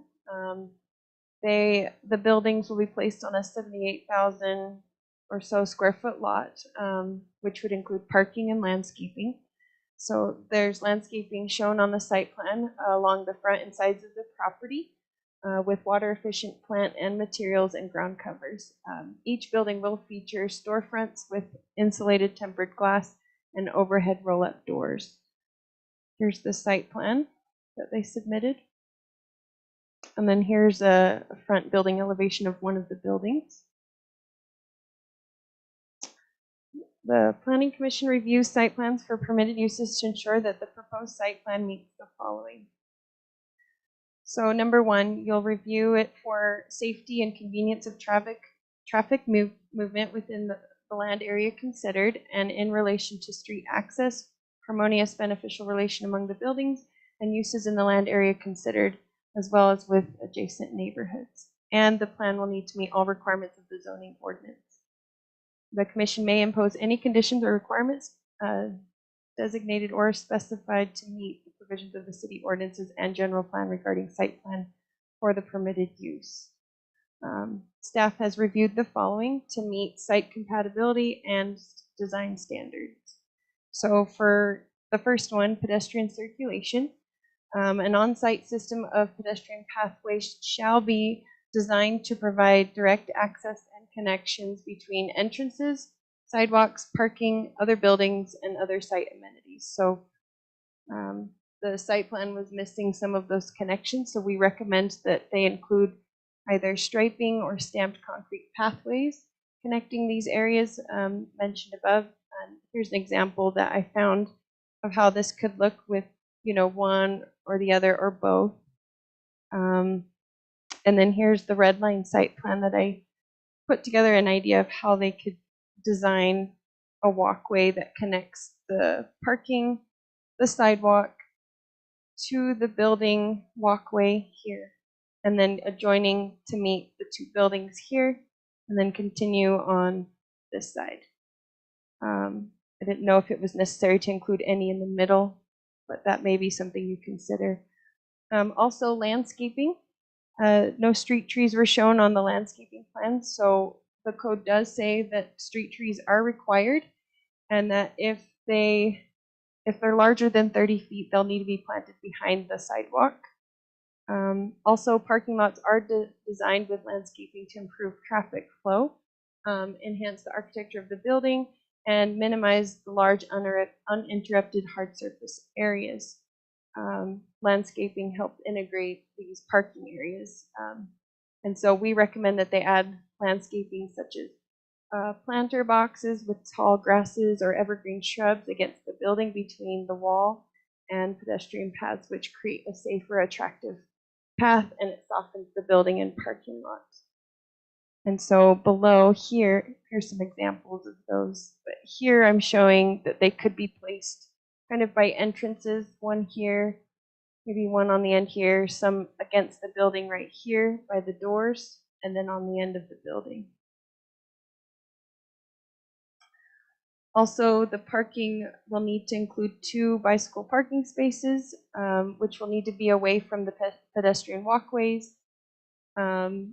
Also, for building compatibility, the colors of the exterior building are required to be reviewed by staff, but which weren't provided. So we need to review some samples of what colors will be used on the exterior of the building, and they shall be subtle, subdued, low reflectance, neutral, and earth tone. And finally, I believe the roofing shall meet 2 of the following treatments, where we recommend the underlined options here. They either have a 3-dimensional cornice treatment along all the facades, with a minimum of 12-inch high, having a variety of thickness and relief. And then, since it is a flat roof, we're also recommending that they have a decorative parapet along the primary and secondary facades, at least 3 feet high above the finished roof, which blocks any mechanical equipment on the roof. So these are some examples that I pulled from online of how they can achieve a parapet and design on the roof to add more design to the roof to meet that requirement. Here's another example. These plans are still in review, so we do recommend that with the approval that they meet all department staff comments. Staff recommends approval of the site plan and building elevations with the following conditions and corrections. Do you want me to read them all, or should I just say 1 through 5? Huh? What you just went through. What I just explained. Now, I also want to add that they submitted an updated site plan since I sent the packet out. They started to show, let's see, they've got a pedestrian access route here. I'm assuming that's going to be striped here, and then here they've added one there, and here. So they have made a few of those changes to the site. Is there why you? Oh, did you send me that? Oh, hold on. Oh, here we go. Sorry, I didn't have time to go through it all before the meeting. Oh, here we go. Okay, this is exciting. There's the planter boxes there. Okay, and then you've got your street trees here. Okay. Okay, and then do you have any updates on the building elevations or not at this time? Oh, okay. Anyway, do you have questions for staff on what we're recommending? Well, you've got it blown up. You have, and I apologize, I didn't get a chance to pull it up or try to zoom in. Oh. Trash or the garbage Oh, enclosure. garbage. I didn't quite. Yeah, I didn't see. Usually on the back or somewhere So we have those a green garbage circles, enclosures. yeah, green circles back behind the building. There will be 2 round canisters for each unit. Okay, so those were just added. Yep. So are they enclosure? Because that's something that we require as a fence stop, or is that because they're in the back that they're? So per discussion with Dana, and Dana, correct me if I'm wrong. Is she? Okay. Dana, are you there? I'm here. Okay. I believe we discussed that we could just have those canisters, and because they're back behind the building, they were good to put them back behind, and we didn't have to do anything else with it. Was that correct? I advised against that, but it's been shown a couple different ways. The public works director Tyson said that these are frequently stolen, knocked over by wind, backed into, and they just create a nuisance. Well, and then there's we also discussed that there would be. Sorry, I was gonna say there's still visual to the other rear properties.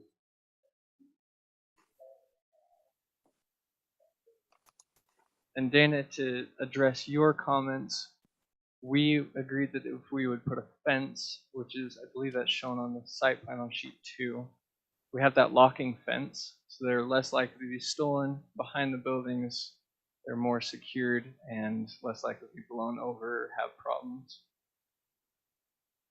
And there's nothing definitive in the code that says that you have to have a dumpster. It just says that the trash enclosure must be block or what have you.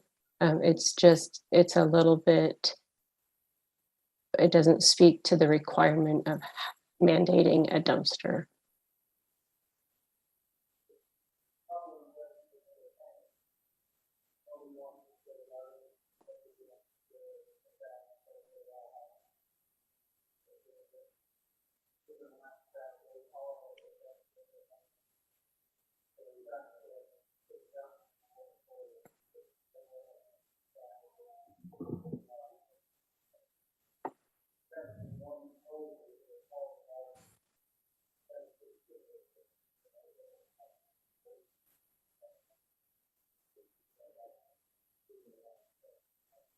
Is there a way to store them in the building, or is that not an option? At the garage if they want. Area against the building? So they'll be well secured and taken care of.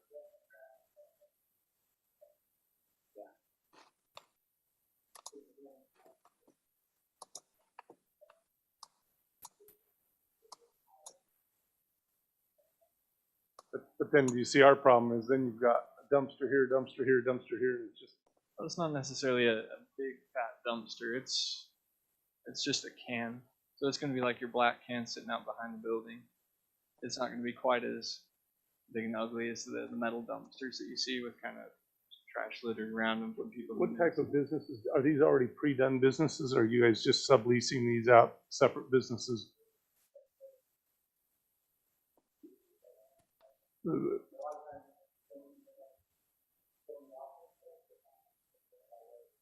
So is it more warehousing? Is this,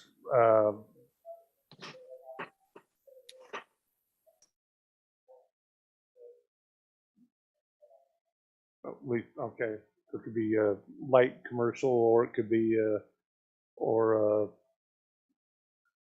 any type of the.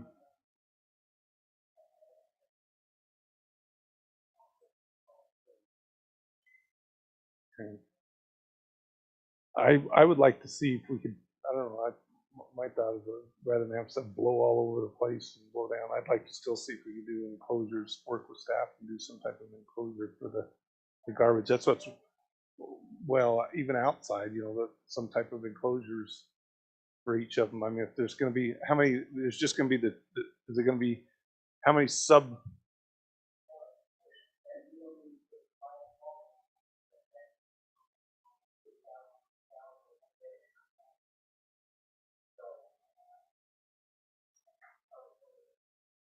And I guess, could there be an enclosed space to put all of the different cans? I don't know.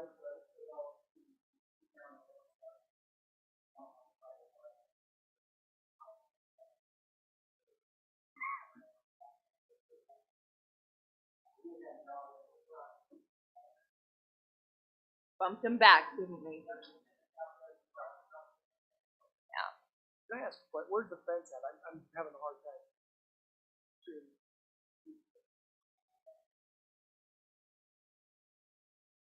It's going to cross between, so anywhere that there's gravel breaking to asphalt, see? Oh, check that out. Don't see that. It'll be a chain link security. Typically. To a certain degree. And then, let me zoom back out just a tidbit. Okay, so anywhere where we see that asphalt to gravel break, there's going to be a fence there. And especially on these two sides, they're going to have gates that could open up and drive to the back for ease of access. So the cans would technically be inside the fence, it's not outside the fence. Yes. Yes. So the yard would be fenced off. If I'm looking at this right, the yard would be fenced off. If I'm overlooking here, you're going to be fenced off here and then fenced off here. So they drive back to maybe section A, and then this group over here has a section back here, and then the Kind of divider here. So if this group gets divided in half, he would have his backyard and he would have his backyard. How who goes back there to pick up the garbage? And if it's fenced like that and it's all individual, Akira code. so even though it's their own private area, it's mutual access. The dump truck can still drive back there and get around. Any other questions for the petitioner? Probably have secondary water. No.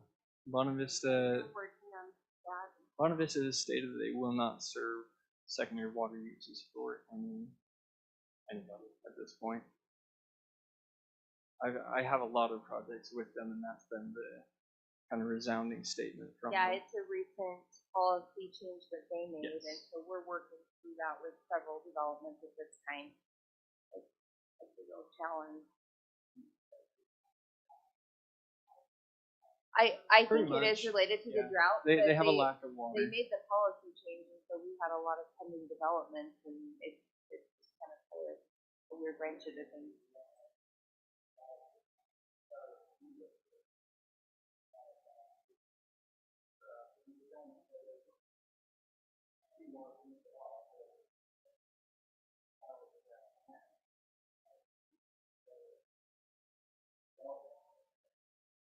That's good.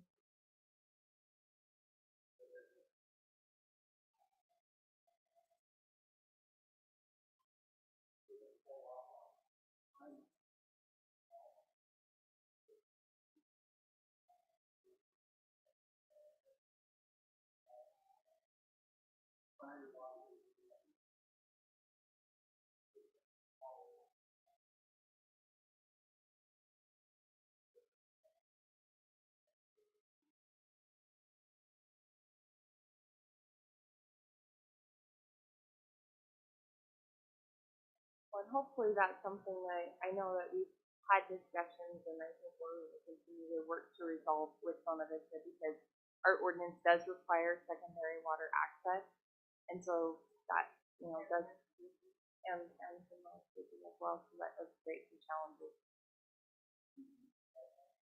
Right.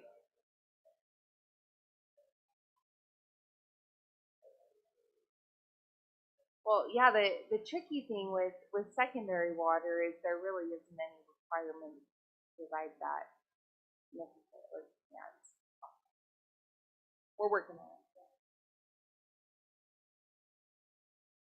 Any other questions for the petitioner or staff? Is there a recommendation at this time? Oh, quick question. The outside, is it block? Does that meet our code, or do we have to have just cinder block? I think it said painted, it's the painted That's block. what I saw. Painted block, I'm going. Painted black and So do we?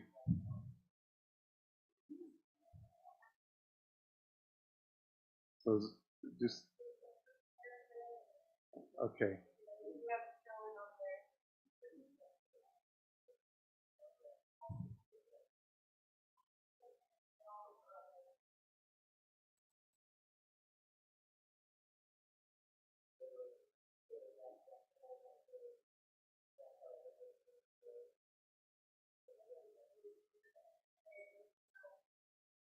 So it'll give it a little breakup look. They add the parapet, it'll give them more design.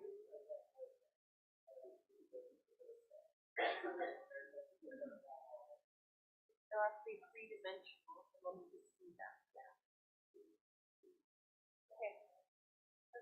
Okay. I'll make a motion that we approve item number 3, site plan review. Wait, this is we're approving. We're approving. Make a motion we approve site plan review for Derek Coleman at 27 White Boulevard with all the staff recommendations, items 1 through 5. We have a recommendation. Oh yeah, that on there. And also number 6 to show the fence. on the site plan and pull out material. work with staff on the requirements for the fence. Does that work? We have a recommendation on the table. Do we have a second? We have a second. Do you have any discussion on the motion? All in favor say aye. Aye. Any opposed? It is unanimous. Thank you very much. Appreciate you sticking around tonight. Chairman? Yes. Can I say thank you for the illustration in the packet? Yes. That was really, Amber really appreciated the pictures and the illustration. That is helpful. It was helpful to look at it and to know what you were really, Makes it a lot easier, quicker to see that. It was noted and appreciated. Yeah, I thought your memo was great. That was very easy to see, and that makes it quicker to go through those. Yeah. We have a legislative item tonight on our docket, public hearing, discussion decision item, consider recommendation for city council to amend the Pleasant View Municipal Code definitions in chapter 18.04 for assisted living facility, nursing home, residential facility for elderly person, and retirement home, and possible relative zoning modifications. I'm sure this is a high item on Dave's agenda. That's why he's staying tonight, to find out what we do. And so that he's staying here to hear what it is. So, Hey, I am so excited. I know that we have come this packet's come a long way. back and forth on this little guy, and I am thrilled. Appreciate your patience as we've gone through this, and it's kind of funny how it landed in our laps, but I think it's really going to end into a good result.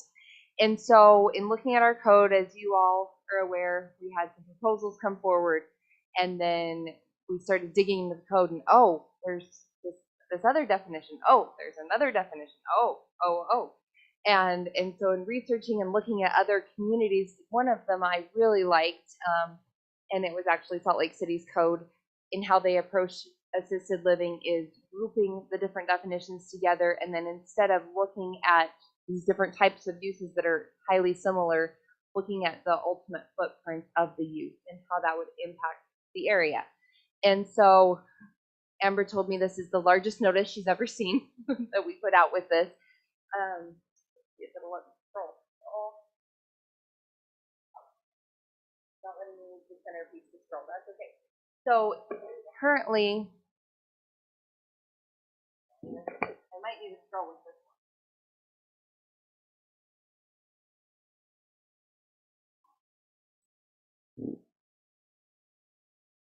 Amber, I need technical assistance. No, you're fine. I'm trying to get this now. I did, but it's not showing up on the screen. Or it's like delayed. So this is like, what will really stop sharing? Let me check. Sorry. That was it. Yeah, thank you. Okay, thank you. Perfect. Yeah. So currently in our code, we have the 4 different definitions that are relative to assisted living facilities. And again, there's just that emphasis on, they're all very similar, but it was very interesting because they were all scattered in different zones throughout the city. And so in looking at modified definitions and zoning for this, the recommendation is to look at consolidating and having 3 different footprints. The first being assisted living facility large. And so that would be a residential facility that includes any of the following functions and purposes: nursing, assisted living facility, retirement home, hospice and respite care facility, or rehabilitation facility. And then further defines a residential facility occupied by 17 or more individuals licensed by the state of Utah that provides health care and assistance with activities of daily living and social care as defined in Utah Code or its successor.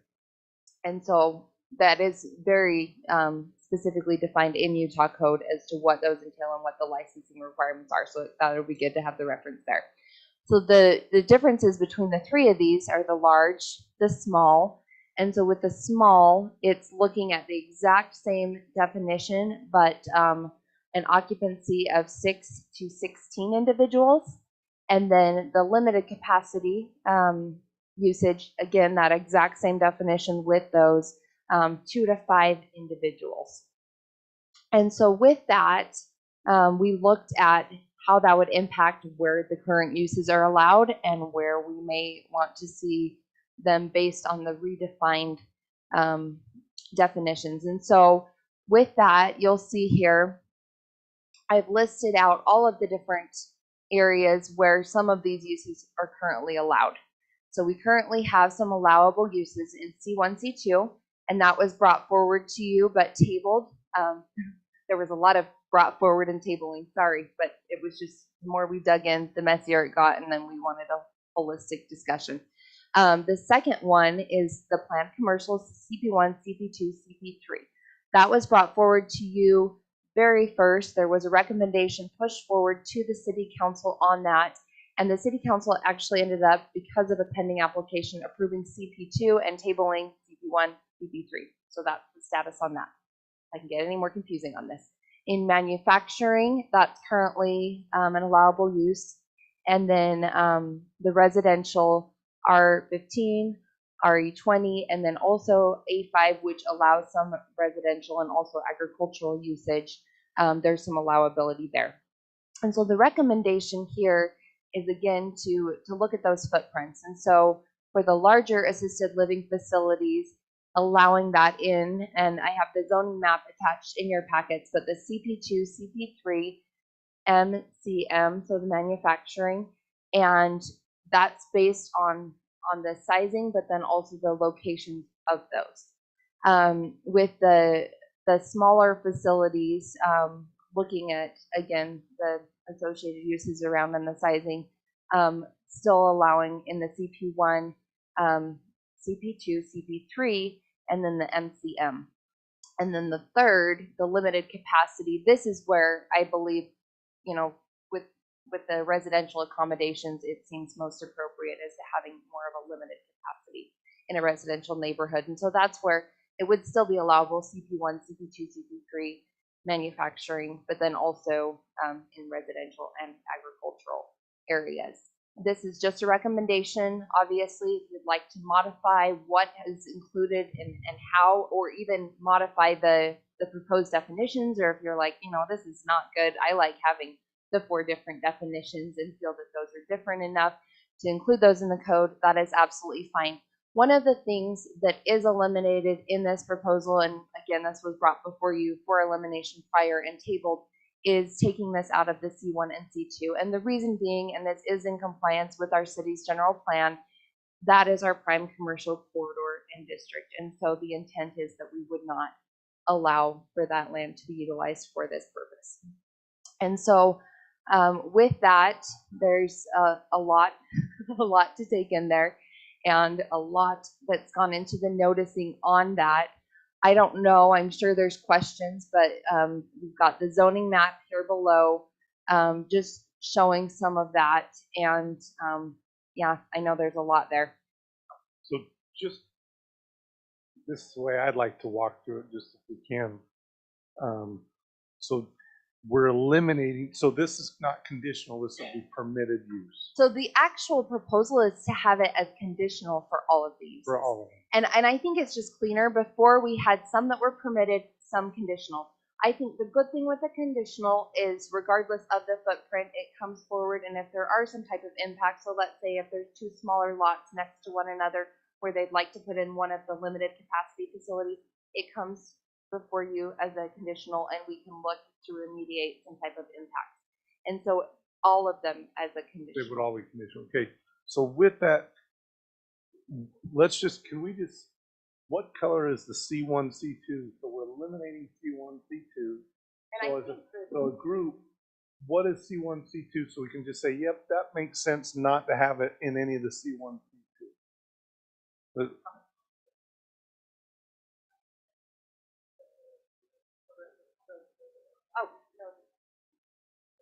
yeah, I just want to make sure that we're all in agreeing that, yeah, that makes sense. Keep it away from there. That's our commercial, or our Okay, so, yeah, down off of 2700, we have, I am terrible with the pointers and the maps and the, okay. Alright, so here's, So, our right dark, here. our dark green's the C2. yep, so I'm gonna start and go through each of the zones. How about that? Yeah, I think if we all kind of say, yeah, that makes sense, let's go ahead with that, because I do have a question on the NPM. Oh, absolutely. I'm just pulling up my list really quick. And then I'll be quiet because we're getting late. Hey, that's okay. Thanks, Amber, for zooming in on that. Okay, so it's getting cold in here too. Okay, so with the C1, that's the first one that we have proposed for elimination, and so that's C1 there, and we have access to the regular zoning map on there because this is like. You can hop on the city zoning map, then I can do my control F and find. Okay, we've got this one. Find all of the different zones. Yep. So they list it out on here.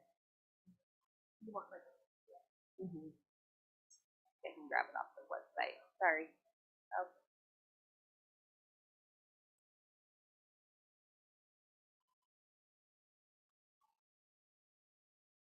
Sorry, this one just intersects so many zones. It was hard to.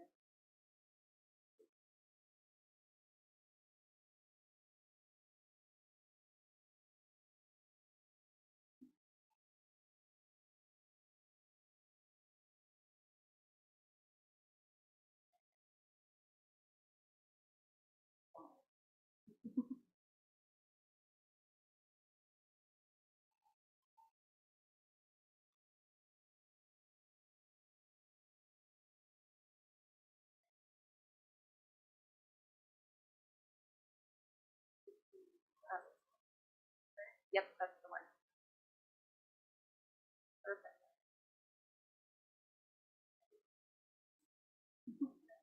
It's just taking a sweet little time. It's okay. Okay, so I'm going to find this one.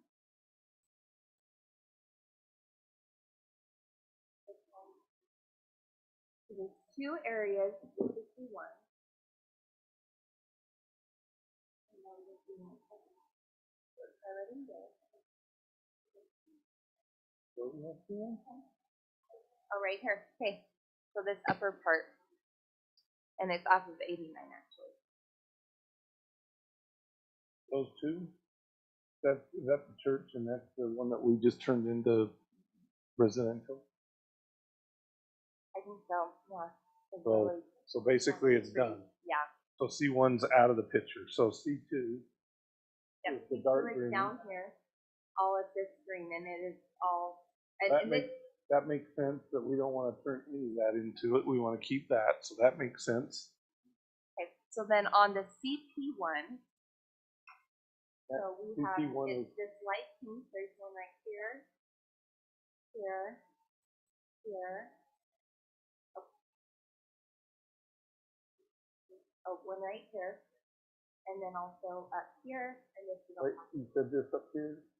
Yeah. Is that Woody? Okay. Oh, Andy's good with the Sorry. laser. No, don't be sorry. You're being helpful. Sorry, you can't see it if you're still on, Dana. I'm terrible at this mapping. I would have popped off if I was there as well.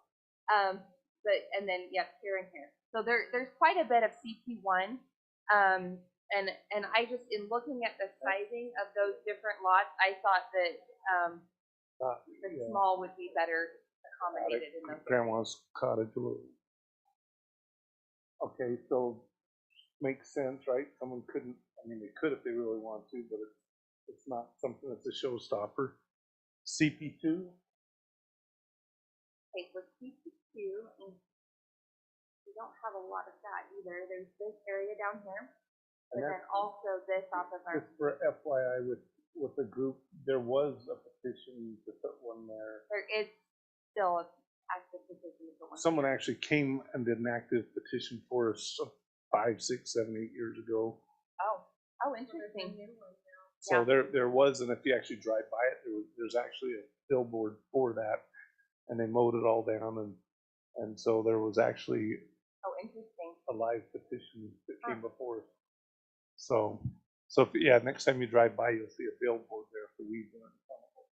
And then this is the other CP2, and that is off of the prime commercial border, and then this smaller piece Yeah, as that well. was the stuff that would be a food spot. That's just now wait a minute. This is That is CP2.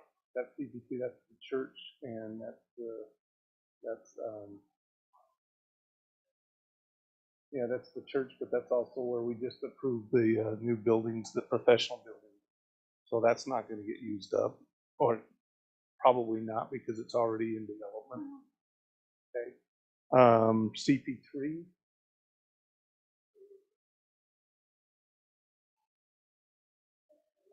Down here, there's a bigger piece up here. Where are you at?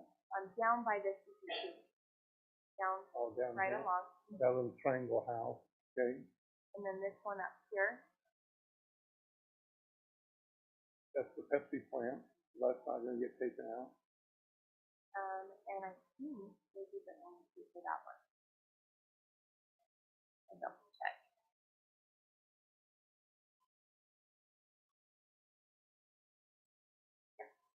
Okay. So then the next one is the manufacturing MCM. That is off of R89. Yep, so there's this right here, and this actually does something up here. This is So it's manufacturing commercial. okay. And so this is already developed for the most part, right? And the recommendation is to allow that in all of those zones. We didn't see that as a disruption to any of the neighboring uses and zones. To change all this into MPM. And currently all of I think all of them, maybe one of them isn't, but I think all of the different uses are allowed in manufacturing for the varying definitions of the specific. Could you scroll up a little bit? Yeah. Please? What is the school and all the surrounding stuff in the school? Is it all RE20? Yes. So the school itself is RE20, and so someone could not go and put a large assisted living. Not an assisted living as per this definition. Okay, so that's not MPM then, because I had. Yeah, the small one would be allowed though, the limited. Yeah, but someone's not going to buy a big, massive building and put a small one in there. So, but it wouldn't allow a large assisted living in that building because it's not MCM. Okay. Any other questions? That's what I need. I wanted just to walk through. Yeah, no, because a small one could different. And sit next to you, next to me, and I personally wouldn't have a heartburn, but Yeah, 5, 6 people. that'd be tough. You'd have to have a big. I mean, it's. Yeah, it's really no different than somebody moving in. Yeah, yeah, but it'd be tough to take care of 5 very elderly people that are needing assistance. But And so, yeah, with again, and I don't know if you want me to go through all the RE15s and 20s, but that would be the more limited, and then the A5 as well. if someone can run a business with an RE15, 20, or A5 and meet the state code, because it's the state code is very stringent. I mean, it's I like leaving the conditional because that does allow each application to be looked at individually with the area where they might own, and that does allow flexibility. So I like leaving it as a conditional. and they're starting to see a few more of these pop up in other areas, and I would be happy if we got one in our area that actually was high quality and meant, there is an increasing need with the aging population Absolutely. and the population growth, and so it's something that is definitely a and unfortunately they are very, very expensive if you have to deal with any of your elderly people or folks. It's unfortunate. So there is a great need for it. That's cheap. Yes.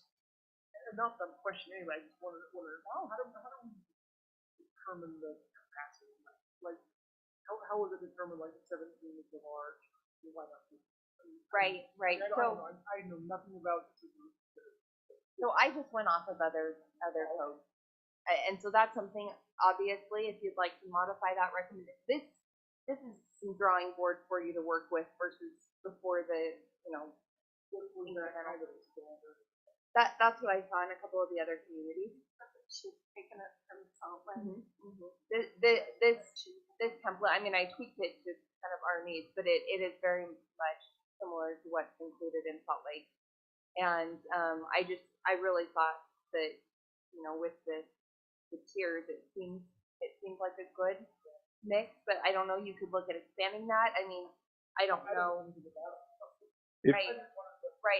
I think part of it is just considering, footprint or impact, but it makes a lot of sense because if it has been working for them, obviously they set those parameters based on functioning effectively, and I think you went way outside. Probably wouldn't work.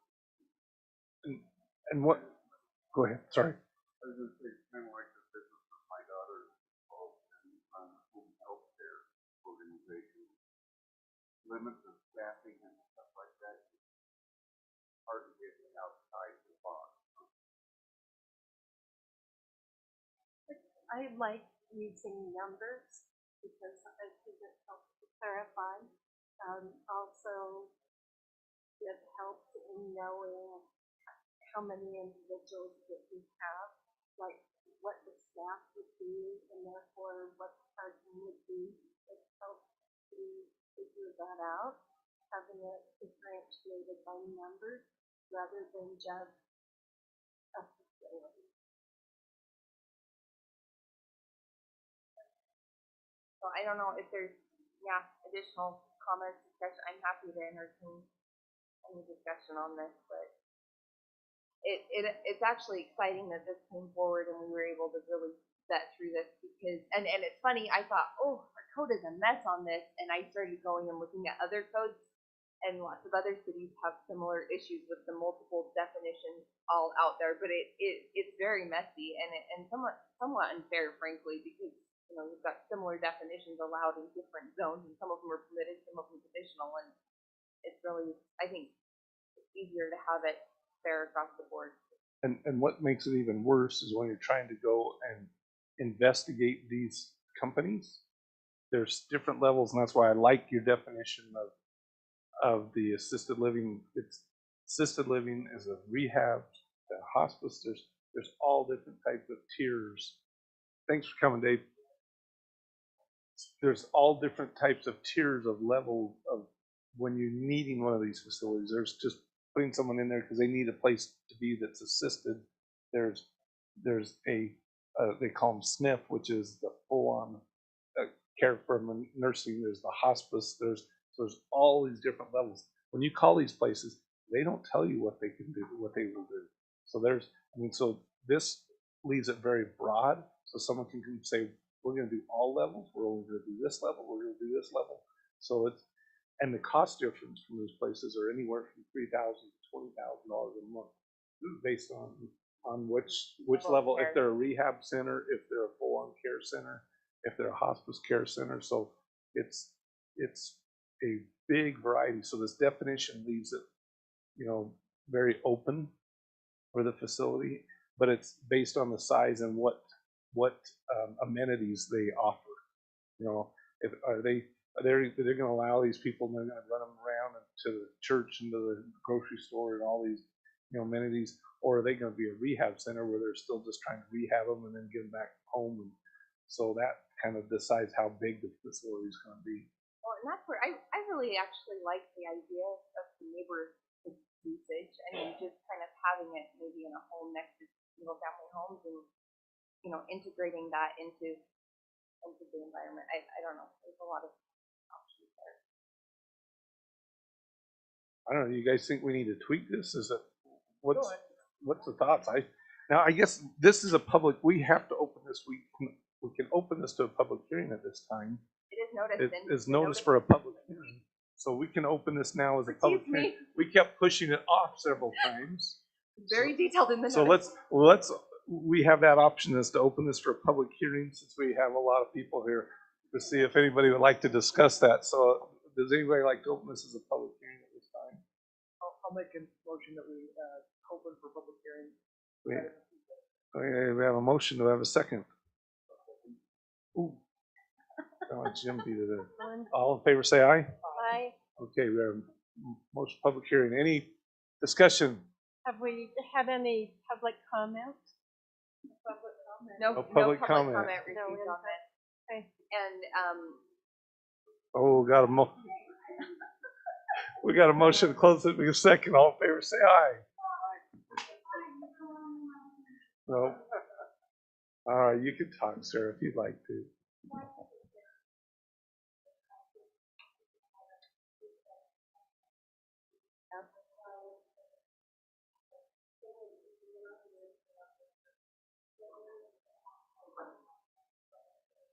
Yep, I really like that. Yeah. Yep, but it's nice to finally get this moving forward. yes. Well, it's clean. It's cleaner. And anybody, I'm not recommending yeah, tonight. anybody could come into the city now and say, I would like one, but where can I put it and how big can I put it?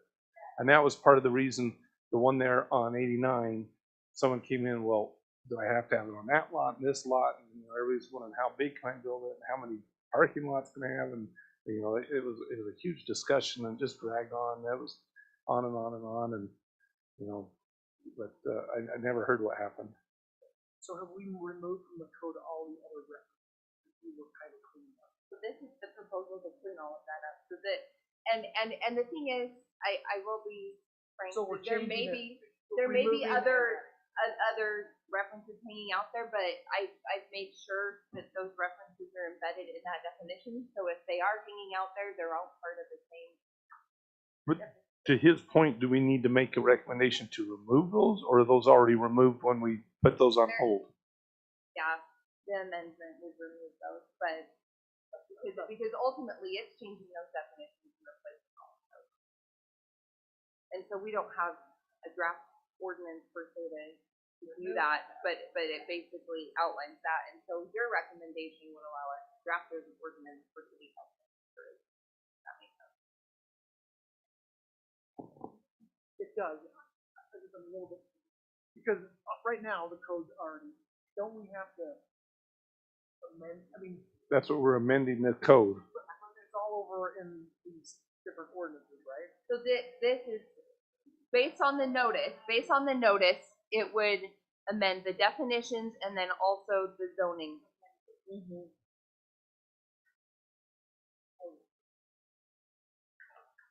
So is it So It's on the back. several references to the code on the very back 2 pages. This is the massive notice. I'm not there yet. No, there's only 500 pages in this packet. Come on.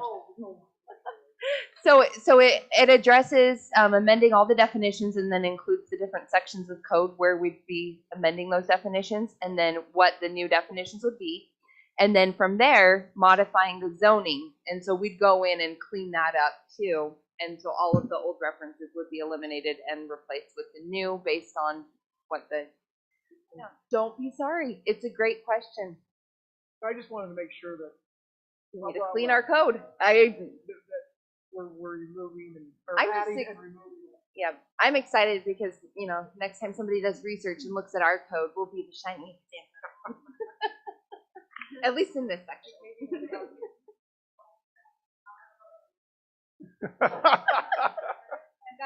It is getting Okay, late. Sarah? Would someone like to make a motion at this time? Oh. I'll make a motion that we recommend the city council that we modify our city code as outlined by staff. And the zoning as well? Do you have a motion on the table? to modify and to change the zoning, to recommend a change to zoning as outlined. Do we have a second? Any discussion on the motion? All in favor say aye. I, Aye. Any opposed? Woo, got that one done. All right, any planning commission items for discussion tonight and communication? I was going to bring up the lady, well, I don't know if it was the lady or man who wrote on the thing about no more houses, no more, there was no name. Okay, that was my kid, he sent it in. You know, if they were listening in, or if we had an opportunity, I wish going back that we had explained if something is zoned for that, we really cannot deny people because it's in the general plan, it was compliant with that, it was compliant with the zoning. So just because somebody doesn't want additional houses is not reason to not consider that. Right, and that's a good point. I should have probably mentioned that a little bit differently to make sure we point that out if they're listening in I for would it. want them to know the reason why we didn't really go into long. And that's discussion. similar to the fence, you know, that's on our code, and that's someone that we, you know, now if we would have changed that the week before and it's not on the code, but if it's on our code and it's something that says, you know, we could go in there, but there is a reason we're looking at it and we're saying this is the, you know, this is what's on there. It's there for a reason. Now we make a recommendation. Now city council can say, no, we're not going to do that.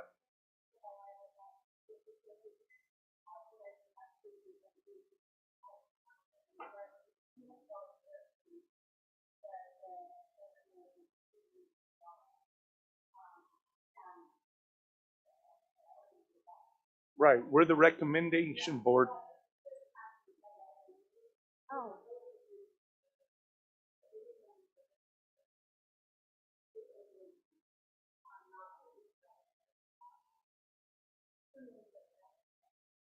The governing body being the city council, but the planning commission's job is to adhere to the, No, but we're the only recommendation, so we recommended to you. Now so because that's the ordinance, we have to follow the ordinance, and we recommend to them that that's what's in. Governing body that can say, okay. Now, had we been no, that's correct. Now, if it would have been a minor subdivision, here's where I come back. If it was a minor subdivision, we would have been the governing body, and we could have said, we recommend that we don't do that. We would have had that right to do that. it changes that role. Changes your hat. Right. No, and I think it was appropriate to look and get all the information on the property. And I, you know, and even the improvements, I think. And I prolonged it probably a little longer than I needed, but I appreciate the learning on the road, and that's the one thing when I was reading through the pack, I was like, because I remember we've been through those two lots many times, and that driveway we've been through many times. That always comes in, and people are arguing about that. We're trying to not landlock people. And it's good that we're vetting it. I give full kudos to the planning commission tonight because we need to be vetting those things. And I think that the dialogue and the recommendations, I mean, it was very good dialogue on the topic because that's exactly what our role is. Instead of just, oh, you know, this is an easy thing, it's let's really consider the impact. That's because I can appreciate the fact, you know, that it is expensive putting in sidewalks and stuff together. However, if the city's plan was imminent to really redo all of Pleasant View Drive, then I don't think it would have been inappropriate to require it none. But because, you know, and so just because something is an expense, we're requiring it of other people, but in this instance, it was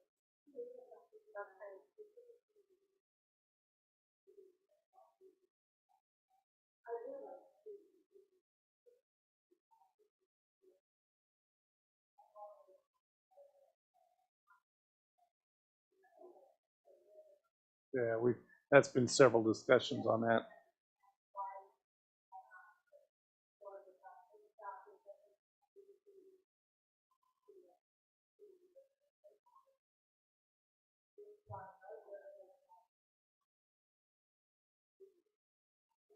That's been the costs.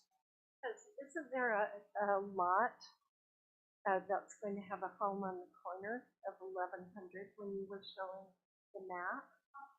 You know, and no? There's already a house there. Already house. Okay, so you just couldn't see it because of the map. Okay. Any staff communication?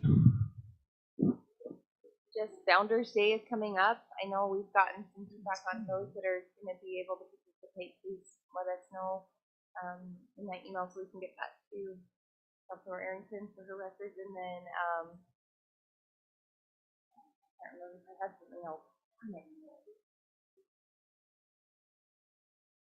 So that's one of the things. That's actually a really good thing that we can clarify. We're really trying to stick to one meeting a month. And so we don't have another one planned. We will let you know as soon as. Not with Founders Day. We usually. No, but we really value your time and this would be tough for you guys to fit it in.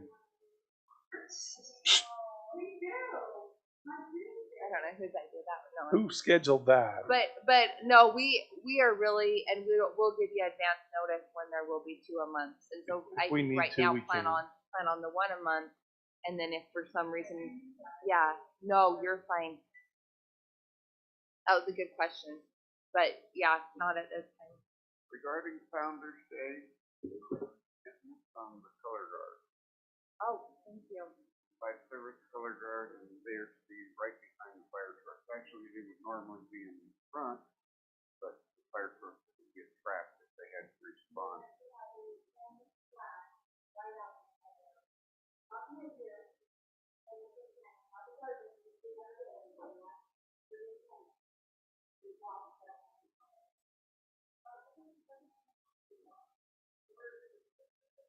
Those of you that are available, we just want to talk to them all.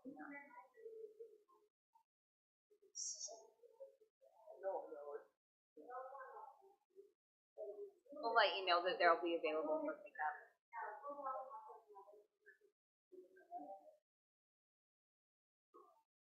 Sarah, City Council, any thoughts, questions, ideas?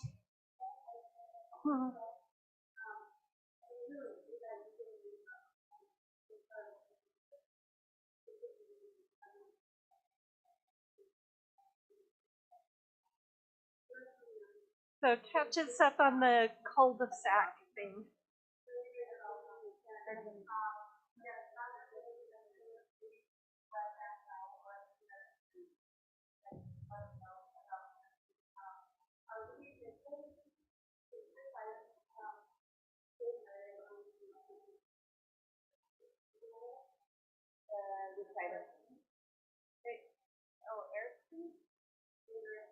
I don't think it is. Mari already sent out the notices. It'll be on the phone.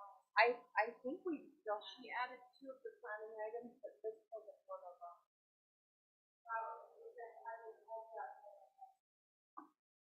Yeah, we can talk with Laurie about timing with that.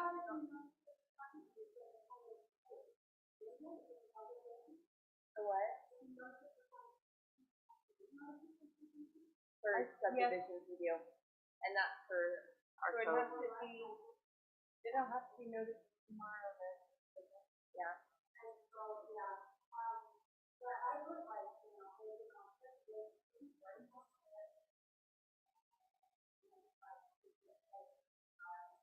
Yeah, we can try to get some information on the history of that.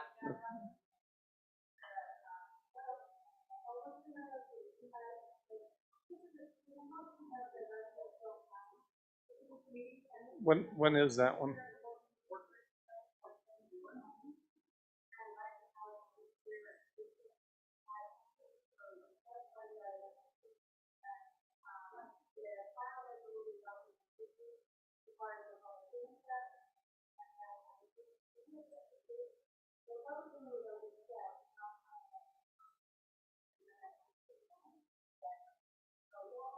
Last meeting in June.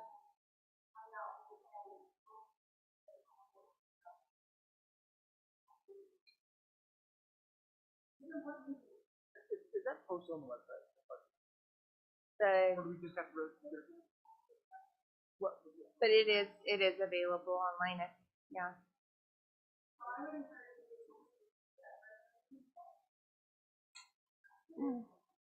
Okay, make a motion, we adjourn tonight. Make the motion that we